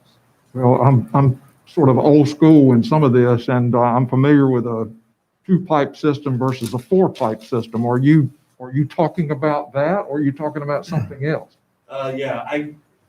Every site's going to be different, like our job at Johnsonville right now. We're going into a school that has 3 or 4 existing electric services, and we're adding this cafeteria. We've had to treat it as a state building. That school had bar units and some 2-pipe. The solution we ended up with that fit into the budget was packaged DX, not 2-pipe, 4-pipe. The total overall tonnage on the 15,000 square foot gym, it would preclude, in my opinion, a new chiller or going into the central plant and reconfiguring all that just to serve the gym. So we'll study that in schematic design before we start working in Revit and 3D. We'll give you the options. So the packaged unit does heating and cooling wherever the demand is. Just don't get those set points too close. Yeah, I think it's important. I'm not going to try to explain the detail. I don't really do qualify.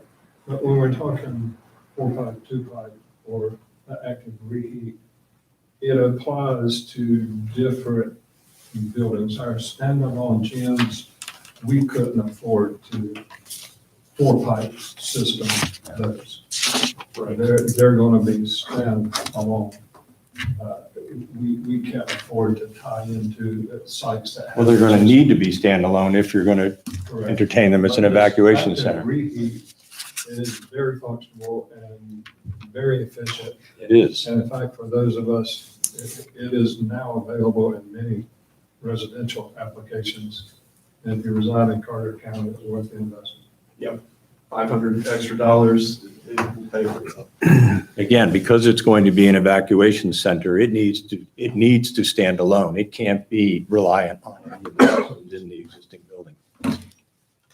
We would have to put in a boiler and a chiller. Yeah. For the standalone facility. Pumps, controls.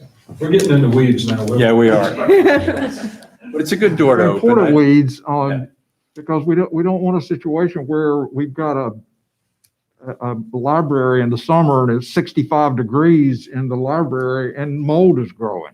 No, so how do not. you deal with that? You've got these wood floors. We have been down this road. So again, our policy, communication over information early, schematic design, we're going to run some calculations. We're going to give you options to look at. We don't want to make decisions for you. Our policy at Optima, and I know you guys adopt the same thing, is when we hand over a building to the guys that are going to use it and have to maintain it, no surprises.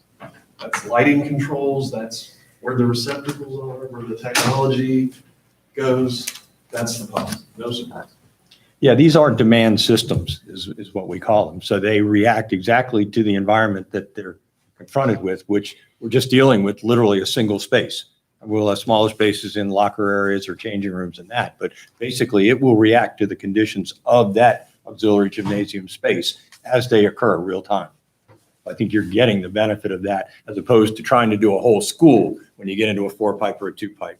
We're hardly doing any 2-pipes anymore because you had to shut one down and turn one on, and then you couldn't turn it back off when it got hot the next day. 4-pipes are more the systems out there in building wide. We're actually doing a lot of work right now with water source heat pumps and geothermal systems to gain the convenience of that economy of savings in the long run. I mean, we got some geothermal systems today that are coming in at 7 to 8 years on a return on investment. The ROIs are getting really good. The drillers are finally figuring out how to do it all.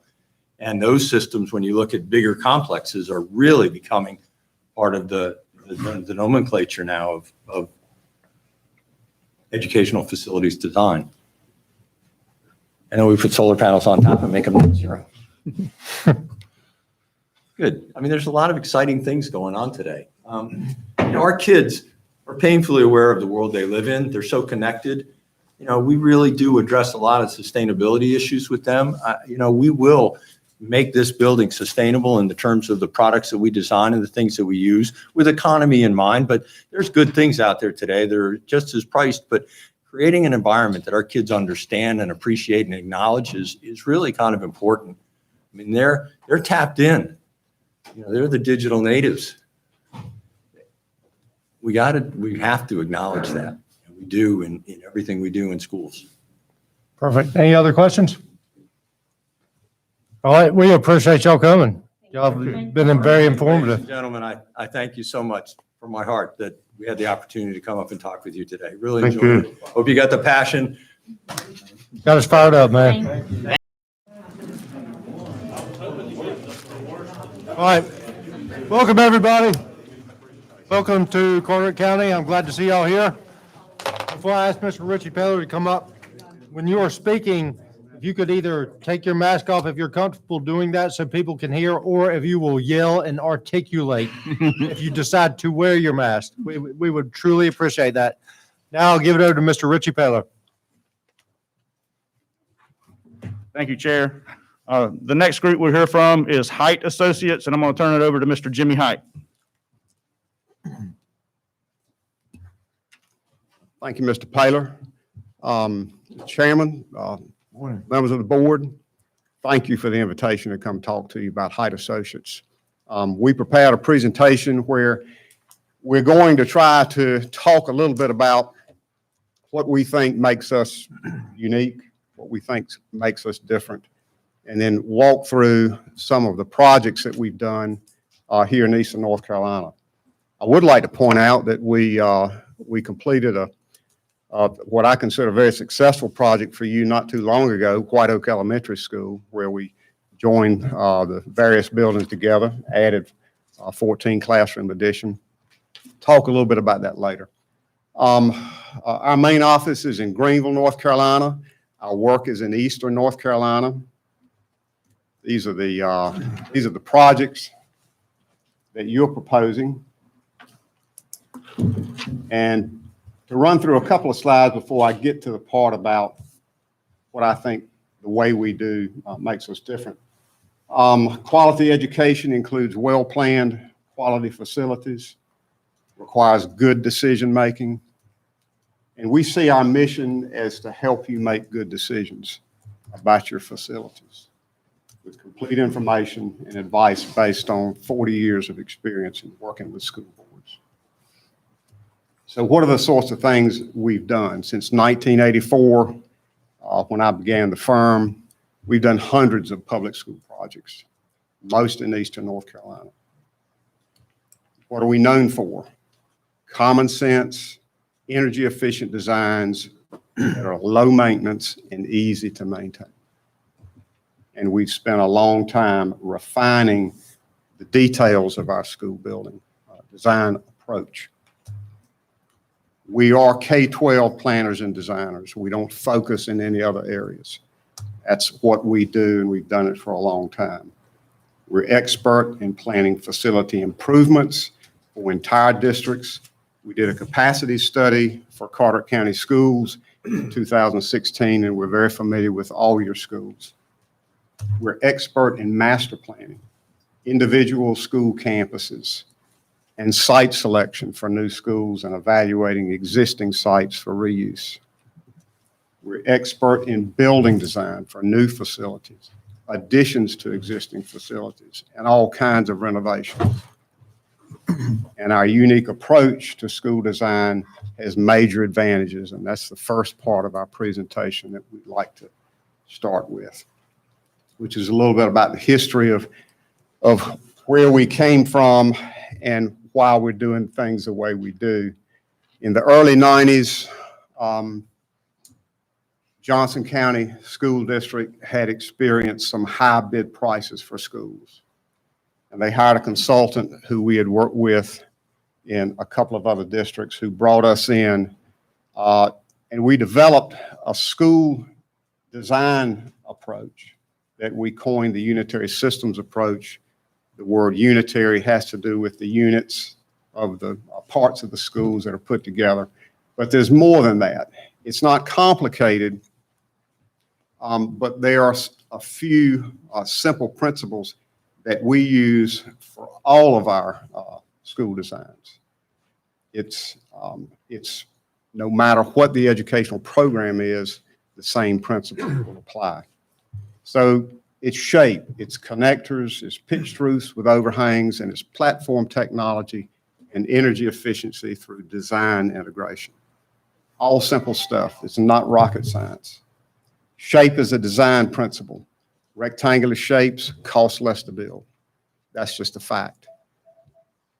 Simple shapes infer simple structural design. That's less costly and also saves time. Buildings joined with secure glassed-in condition connectors eliminate the need for expensive firewall. They're also a desired feature. Staff and students like to walk through these connectors. They're full of glass. The school starts to separate out. It's not one big complex mass. And it allows buildings to be locked off from each other, the parts to be locked off so they can enjoy independent use. This is a picture of White Oak Elementary at the top before we added the classroom addition and the connector.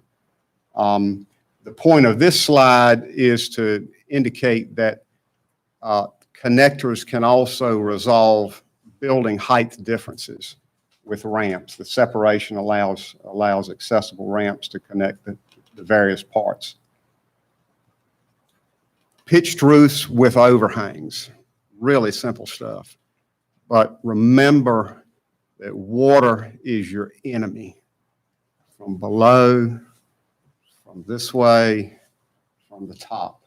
So the best way to do that is to get it off the roof and away from the building and try not to let it touch the walls. I know we have a lot of rain in this area. It goes this way, and no amount of overhang is going to protect everything. But overhangs do an amazing job in protecting your school building. Pitched roofs, metal roofs are designed to last the life of the building. No roof replacement. We don't do roof-mounted equipment. We don't do things on top of the roof. I'll show you an example of a school that we're actually retrofitting to eliminate that problem. They provide solar shading. They keep the walls dry. I don't know if any of you have ever noticed, but notice, if you will, older buildings that are maybe 100 years old or more. There's some that have overhangs, there's some that don't. Look at the walls, look at the windows, and see what you find. The ones with overhangs are in pretty good shape. Platform technology is a principle that takes all of the utility systems off of the main floor. You save that per square foot cost. It really doesn't cost more to build those platforms above the hallways, because what you're doing is that you're adding strength and you're able to eliminate steel. Steel costs more than concrete. So that's free space above the hallways, and it has some other advantages too. They provide space for all your utility systems: chill water, hot water, mechanical systems, electrical panels, water heaters, technology raceways. The fact that you've got so much space up there allows you to use simpler individual air handling units so that each classroom or each space gets an air handling unit and gets its own thermostat. So it doesn't take away from central systems if you won't have one, but it does allow you the floor space so that you can put that box, that fan coil box, on the platform, one for each space. The structural aspect of the platform gives you the lateral resistance that a building needs against a hurricane force wind. Basically, it's a beam laid this way and resists a lateral force. And it's concrete, reinforced concrete. It locks the structure in place. It's actually so strong, it is the safest place in your building in the event of a tornado.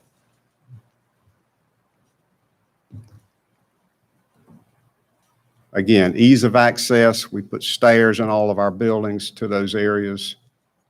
Plenty of room to work away from school operations. One advantage that it has, it gives you so much more space and it separates it from what's going on down below so that during construction, you can actually build a building faster because the people that are doing the mechanical, electrical, technology, plumbing, they're up on the platform. They're not down there with the finishes, the flooring going in and the painting and the cabinets and that sort of thing. So you get a better job and you also save time. The most important thing about the platforms, though, is it gives you the ability to keep your schools up to date. It future-proofs your schools because it's very easy to change systems as technology changes and you need to do a system replacement.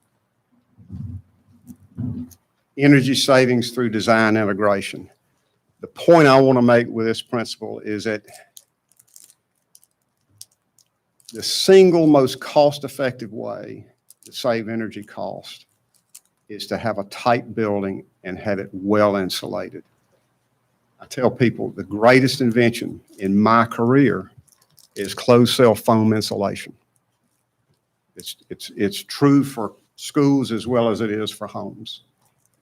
It can cut energy costs by up to 2/3, just that fact. It seals everything so that, you know, if water does manage to get through, it's not going to permeate to the interior.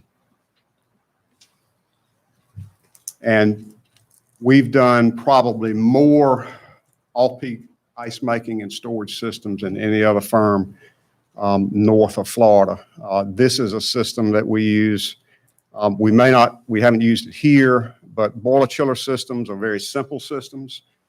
If you have a chiller, you can make ice with that system with a very simple group of ice tanks and a heat exchanger. If your electric utility provider gives you off-peak rates, then you can make you can spend your cooling energy at night when the rates are low and use the ice to cool your buildings during the daytime when your peaks are high. So these 5 principles over the past 25 years, we've proven that the way a school is designed can not only save significant cost and time, but give you a better building. So that's that piece. And I hate to belabor it about nuts and bolts, but you know, we really feel like school architects ought to be about more than an educational program and solving a functional plan. Is that we really need to be good stewards of taxpayer dollars and deliver facilities as cost effectively as we can, and at the same time give you a building that's going to last a long, long time and not be a maintenance headache. So anyway, just to try and give you an idea, because I know a lot of you don't know who we are or know anything about us. We've done a lot of work in Johnson County. The system we developed there in 1994 actually received special legislation, which is permanent for that particular county, that names the Unitary Systems approach as the way that they build schools. So we built all the new schools in Johnson County since '94. That's one that's ongoing now. We're doing additions and renovations currently there. Clayton High School is getting a completely remodeled CTE facility and a new field house for their campus.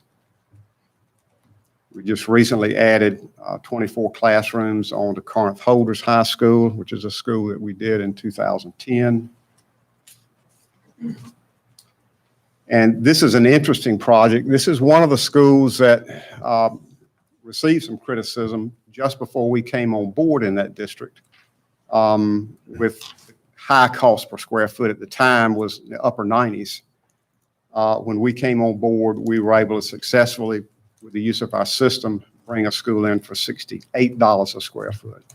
And because of that, the special legislation was proposed and passed. But this school has light monitors for daylight harvesting, which is a great idea.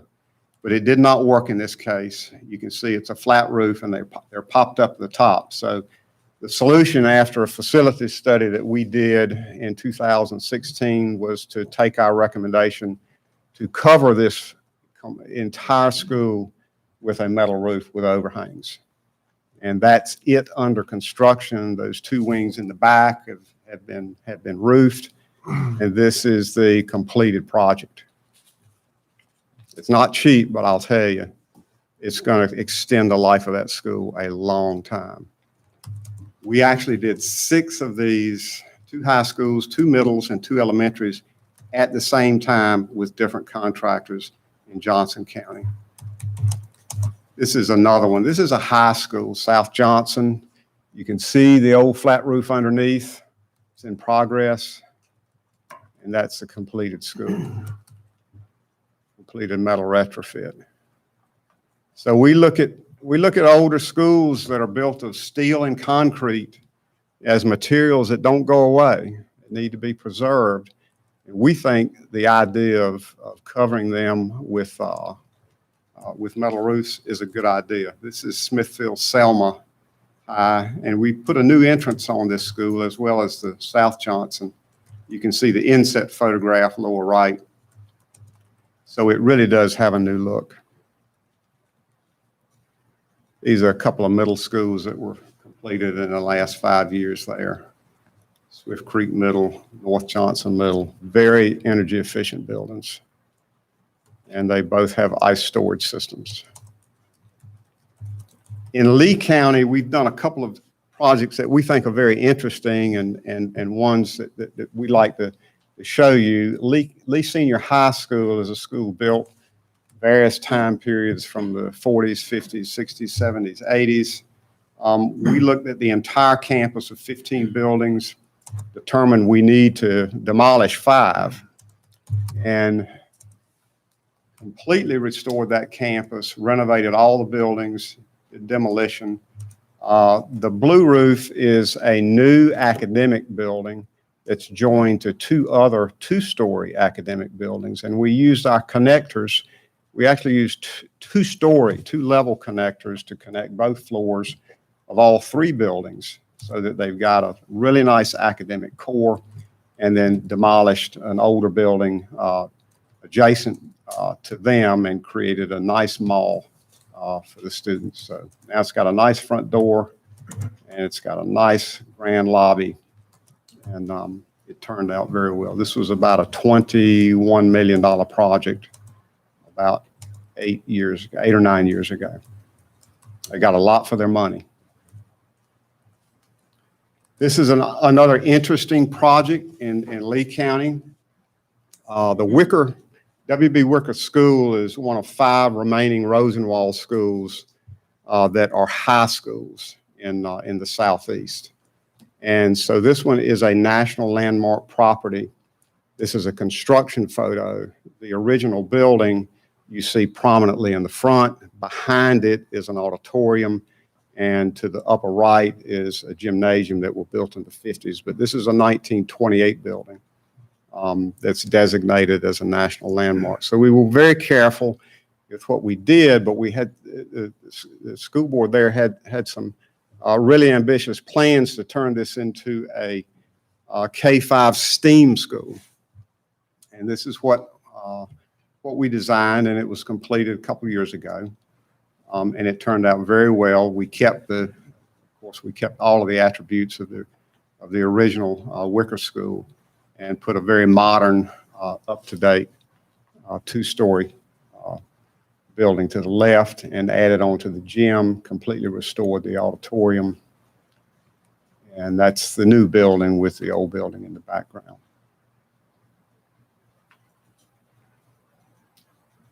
So recently in Duplin County, we were tasked with converting 4 elementary schools to K-8 schools, to adding the middle school component and expanding another K-8 school to replace 30 mobile units that were on the school grounds, as well as a multi-use gym for North Duplin High School. And so you can see the middle school component that was added to an older school in the background. These schools were all done simultaneously and again with separate contractors. They were all done in the space of 15 months. Kenansville K-8, you can see the middle school component was added in the back. We reoriented with new parking lots, the bus entrance, lobby entrance to a new gym. All these K-8 conversions received new gymnasiums that each would seat 864, I think.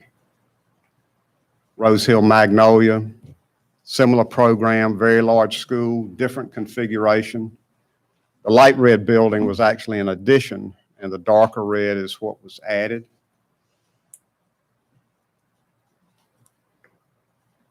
Warsaw K-8 is another one. About the time we were doing the retrofits in Johnson County, the Duplin County folks were interested and wanted to see what their schools would look like with metal retrofit roofs. So we did that for them. Zach Bradshaw is really good with visualization. He was able to show exactly what it would look like with a metal roof. So they've also got 6 schools that they're considering doing this. And North Duplin High, we did an auxiliary gym for their high school. Pitt County, we've done a lot of school work. Over 100 projects, additions, new schools. We've combined schools on adjacent property, and they share facilities like cafeteria, media center. We've taken elementary schools and doubled their size, metal retrofitting the flat parts so that it looks contiguous, it all looks the same. And in nearby counties, Craven, Beaufort, and Pamlico, we've done dozens of projects, new schools, additions, renovations, heating and air work, window replacements, all sorts of things. It's Havelock Elementary. It's kind of hard to see in the upper left, Creekside, upper right, and in Bridgeton below. 2 projects that are in coastal areas, but in South Carolina, in Bluffton. River Ridge Academy is an extremely energy efficient school where cooling towers are used along with chillers and boilers. 75 cents per square foot annual cost is very low. And that's a school that we're very proud of. No space on site for connectors to separate the buildings, but all of the other principles of our USA system apply. There's a photograph of their gymnasium, which has a divider screen, 1,000 seats in this gymnasium. It's a large K-8 school. This is the lobby with the secure vestibule, a steam room in the lower right, and an interior playground between the wings. And May River High School. It's a very large project on a 100-acre site. This school is also uses cooling towers and is very energy efficient. Here's some interior shots of May River High School. Upper right is long distance learning, lecture hall environment. You see the gymnasium and then a beautiful auditorium that seats 650. A gymnasium there seats 1,800. which brings me to Carteret County Schools, and this is the project that we recently completed at White Oak. And the blue is what was added. When you look at that, look at the diagram, you can see the connector, you can see the 14 classrooms that we did.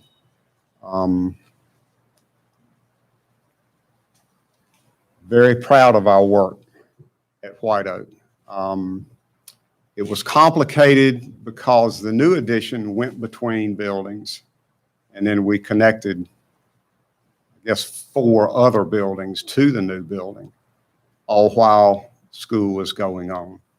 So thanks to Terry Brett and her staff and very cooperative students, they went around the side while we were building it. But when the reward at the end of the day is something like this, they were very happy to make that sacrifice. And Terry did a great job, worked with Mr. Moretti, and Mr.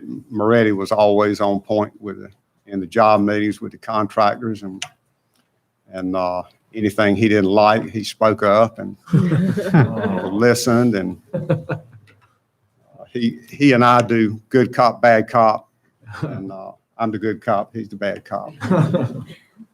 But we had a great contractor too. We really did. We had very few issues, and I'm very proud of this, not only because of the design and the way it ended up, but the fact that it was on time and there were no change orders. So I'd just like to close and invite some questions, but to make these final points, we do have experience. Chase Cullifer is from here. He shepherded this project through all the permitting phases and was successful with all of those things. Nobody knows the county better than he, in my opinion. Height Associates is accustomed to doing complex phased additions and renovations to occupied school sites. We're accustomed to designing and administering multiple projects simultaneously. And we are known for keeping your projects on budget and on schedule, and for delivering cost-effective, energy-efficient, and common-sense school designs. And with that, we thank you again for the invitation. We hope we can continue to work for you, and I'm here to answer any questions that you might have. Do I have any questions? I do. I know you do. Who have you brought with you today? I'm sorry. I thought about that in the middle of my presentation. Yeah, it's fine. And I've been feeling bad. Well, you can correct. Thank That's all right. No worries. Yeah. Thank you. Thank you. Thank you. We've got engineers and architects here. Zach Bradshaw is architect with the firm. Blake Faulkner back there. He's a senior architect. He's a code expert. Zach is a computer expert. Wes Moore is a computer expert. Robert Edmondson is our inspector. He's out in the field most every day. He takes care of our work that's out in the field. Todd Smith is our site designer. He knows more about K-12 athletics, cars and buses and the way things go than anybody I think you could ever meet. Been doing it for a long, long time. Bruce Queen is our structural engineer. And Wilson Pugh is our head engineering source in North Carolina. He's the chief engineer for mechanical electrical plumbing systems. And one of his mechanical engineers, Alex Casey, is here with him. I think you know Chase. And we're the people that are going to do the work. We don't have marketing people. We are the people. So I'm the project architect. I'm the one you call. It's a mechanical thing, and maybe Wilson, but I'm the one that you work with. I'm the one that designs the building. And these people all help work together as a team. And forgive me if I missed it, but everybody besides Chase is Height Associates? Bruce Queen is QED Engineering. Okay. Wilson Pugh and Alex Casey, they are mechanical electrical consultants, Okay. engineering source of North Carolina. Everybody else is hot. I got you. And Jimmy, I was not involved, but I was aware of the White Oak project, and you had some challenges there. I think there are more site challenges with elevation and stormwater runoff. We had kids that were walking through 6 inches of water to get in between classes, and y'all did an excellent job raising that up and shedding the water off. But I say that to ask you what other challenges you've encountered while working in Carteret County, and how did you work through them? Well, with White Oak in particular, there was some demolition involved. And I have to be frank, most of the challenges were in Chase's court. Mm-hmm. I mean, he had issues with the local council that we had to deal with, had to do out in the road. There was a sidewalk issue. Chase, were there? Yeah, I mean, there's a stormwater permit concerns that we had to deal with, and our local knowledge with the state DEQ folks definitely helped with that. Having the sidewalk, or I guess multi-use trail that was part of the project go along the front, that met some resistance that we didn't anticipate, but it was mostly through just relationships that we're able to kind of make these things work. Having familiarity with the design team and the local contractors and the local planners. It was weird because we had originally thought that there wasn't going to be a stormwater need, and we ended up having to build an infiltration basin and keep the kids away from it. But that was just something that we worked through as we went. There were some grade issues. There were some grading issues. There was sidewalks and ramps that had to be designed to accommodate some of the different features on the site. Turned out well. I think it was something original that we had to get through our building was quite a challenge. You're right. There were utilities that ran in the path of the connector, so things had to be propped up, rerouted, but it's not atypical of a project like this. I mean, we're involved with one right now. It's an older school built over the years. Speaking of A.G. Cox, and it is very complicated, and you really have to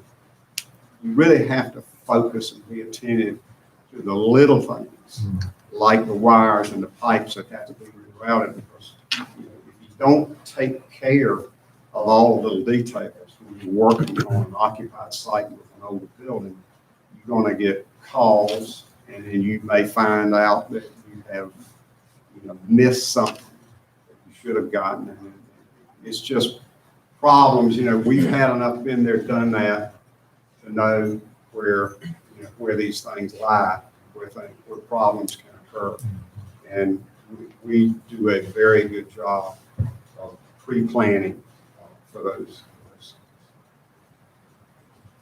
So Jimmy, you mentioned demolition. You also mentioned hidden items.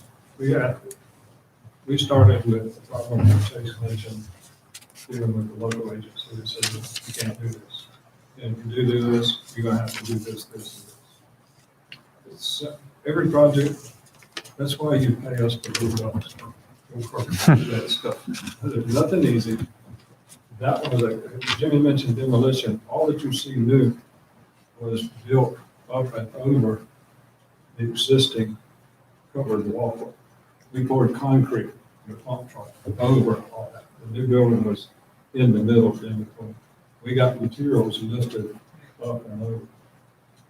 So the demolition that became a royal South Square or the South coming last. So that was a successful project. I'd ask if you would to speak specifically to some of what that was advertised as our forthcoming bond projects. And we got GMs for that. Just briefly, I can do this, or I've never done a gym before. Or classroom buildings, or that. We have done dozens of projects, just like the ones that you're proposing. Classroom additions to multiple locations in the same school. You know, master planning a project is something that we always do. When we look at an existing school, you know, where are the opportunities to build onto the school? What makes the most sense? How does the school work? What's going to happen with parking? How do buses and cars circulate? How does it affect athletics? You know, we've done it so many times. Auxiliary gyms, multi-use gyms. We've done dozens of, for middle schools, for elementary schools, for high schools. Does it need to be special? Does it need to have a stage? You know, how is it going to be used? In your case, an emergency shelter, you know, how is it going to be designed? Is it going to be designed for people to come to during a storm or just after a storm? It makes a big difference in the way that Bruce Queen designs. You know, emergency standby generators, you know, where are they located? How are they fueled? We've done all these things, and we've done them numerous times. And I'd be happy to address anything specifically about any of the attributes of our projects, or something that you might feel I need to talk about. Mr. Whitford? Jimmy, what approach do you recommend for humidity control in these classroom additions and the gymnasium? Well, the first thing I want to know is I want to know what Mr. Peterson's, you know, what he'd like to see, what he's used to working with. I mean, when we're talking about mechanical systems, we don't want to propose a system that's foreign to the maintenance staff of the district. If they want to try something new, that's fine. But we want to know what types of systems you'd like to see, because we can do it different ways. Now, we've done a lot of boiler chiller systems, and basically, you know, you arrange the coils in the proper sequence, and you've got humidity control any time of the year. Wilson can, of course, he can address all that. There are VRF systems that are coming on, which are like heat pumps, except they're very efficient because they use the demands of various areas and various units to become efficient with electricity. Wilson, if you want to just, how do you do that? Yeah, so one of the key things about humidity control, particularly in a gym, is really challenging because you have a space, this big volume of space that sits empty a large part of the time. And then you might have either gym classes or some sort of assembly or something in that gym, depending on, again, how it's used, if you've got a stage or not. And you go from an empty space to a space that's got a lot of people in it. And it's challenging to size an air conditioning system that can keep all of those people comfortable when it's full, but can keep it dehumidified when it's empty. And so our approach on that goes back to what he was talking about in terms of sizing the equipment. What we try to do is we try to run and look at the loads of what is the building load? So what does the building need to keep it conditioned? And then what are people coolers? When you fill it full of people, what do we need for people coolers?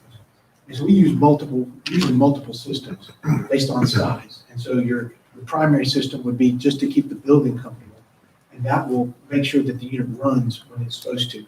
Because the biggest thing with dehumidification and humidity is if you give it an oversized unit, you can think about it, it's usually cold and clammy, right? It'll come on, it'll cool the space down really quick because it's oversized, and then it shuts back off. And you need to run that air across the coil in order to get the moisture out of the air and the condensate that we all see dripping out of the condensate drain. So you need to run a unit long enough to move enough volume of air across the coil to get it to drain out. And if it's oversized, it'll just short cycle. And you'll end up with what a cold and clammy space that does end up getting moldy or mildew in it. And so we look at usually multiple units, not just really big units, but multiple units, or at least one small unit that can take care of the building space that it needs. Any other questions? Well, just a thought, this USA design, I really like the part of sloped metal roofs with overhangs. I've never seen a true flat roof. So it can't be perfectly flat. So I was, in all your designs, I noticed that. You know, when the international style came about in the 1930s, flat roofs were the thing.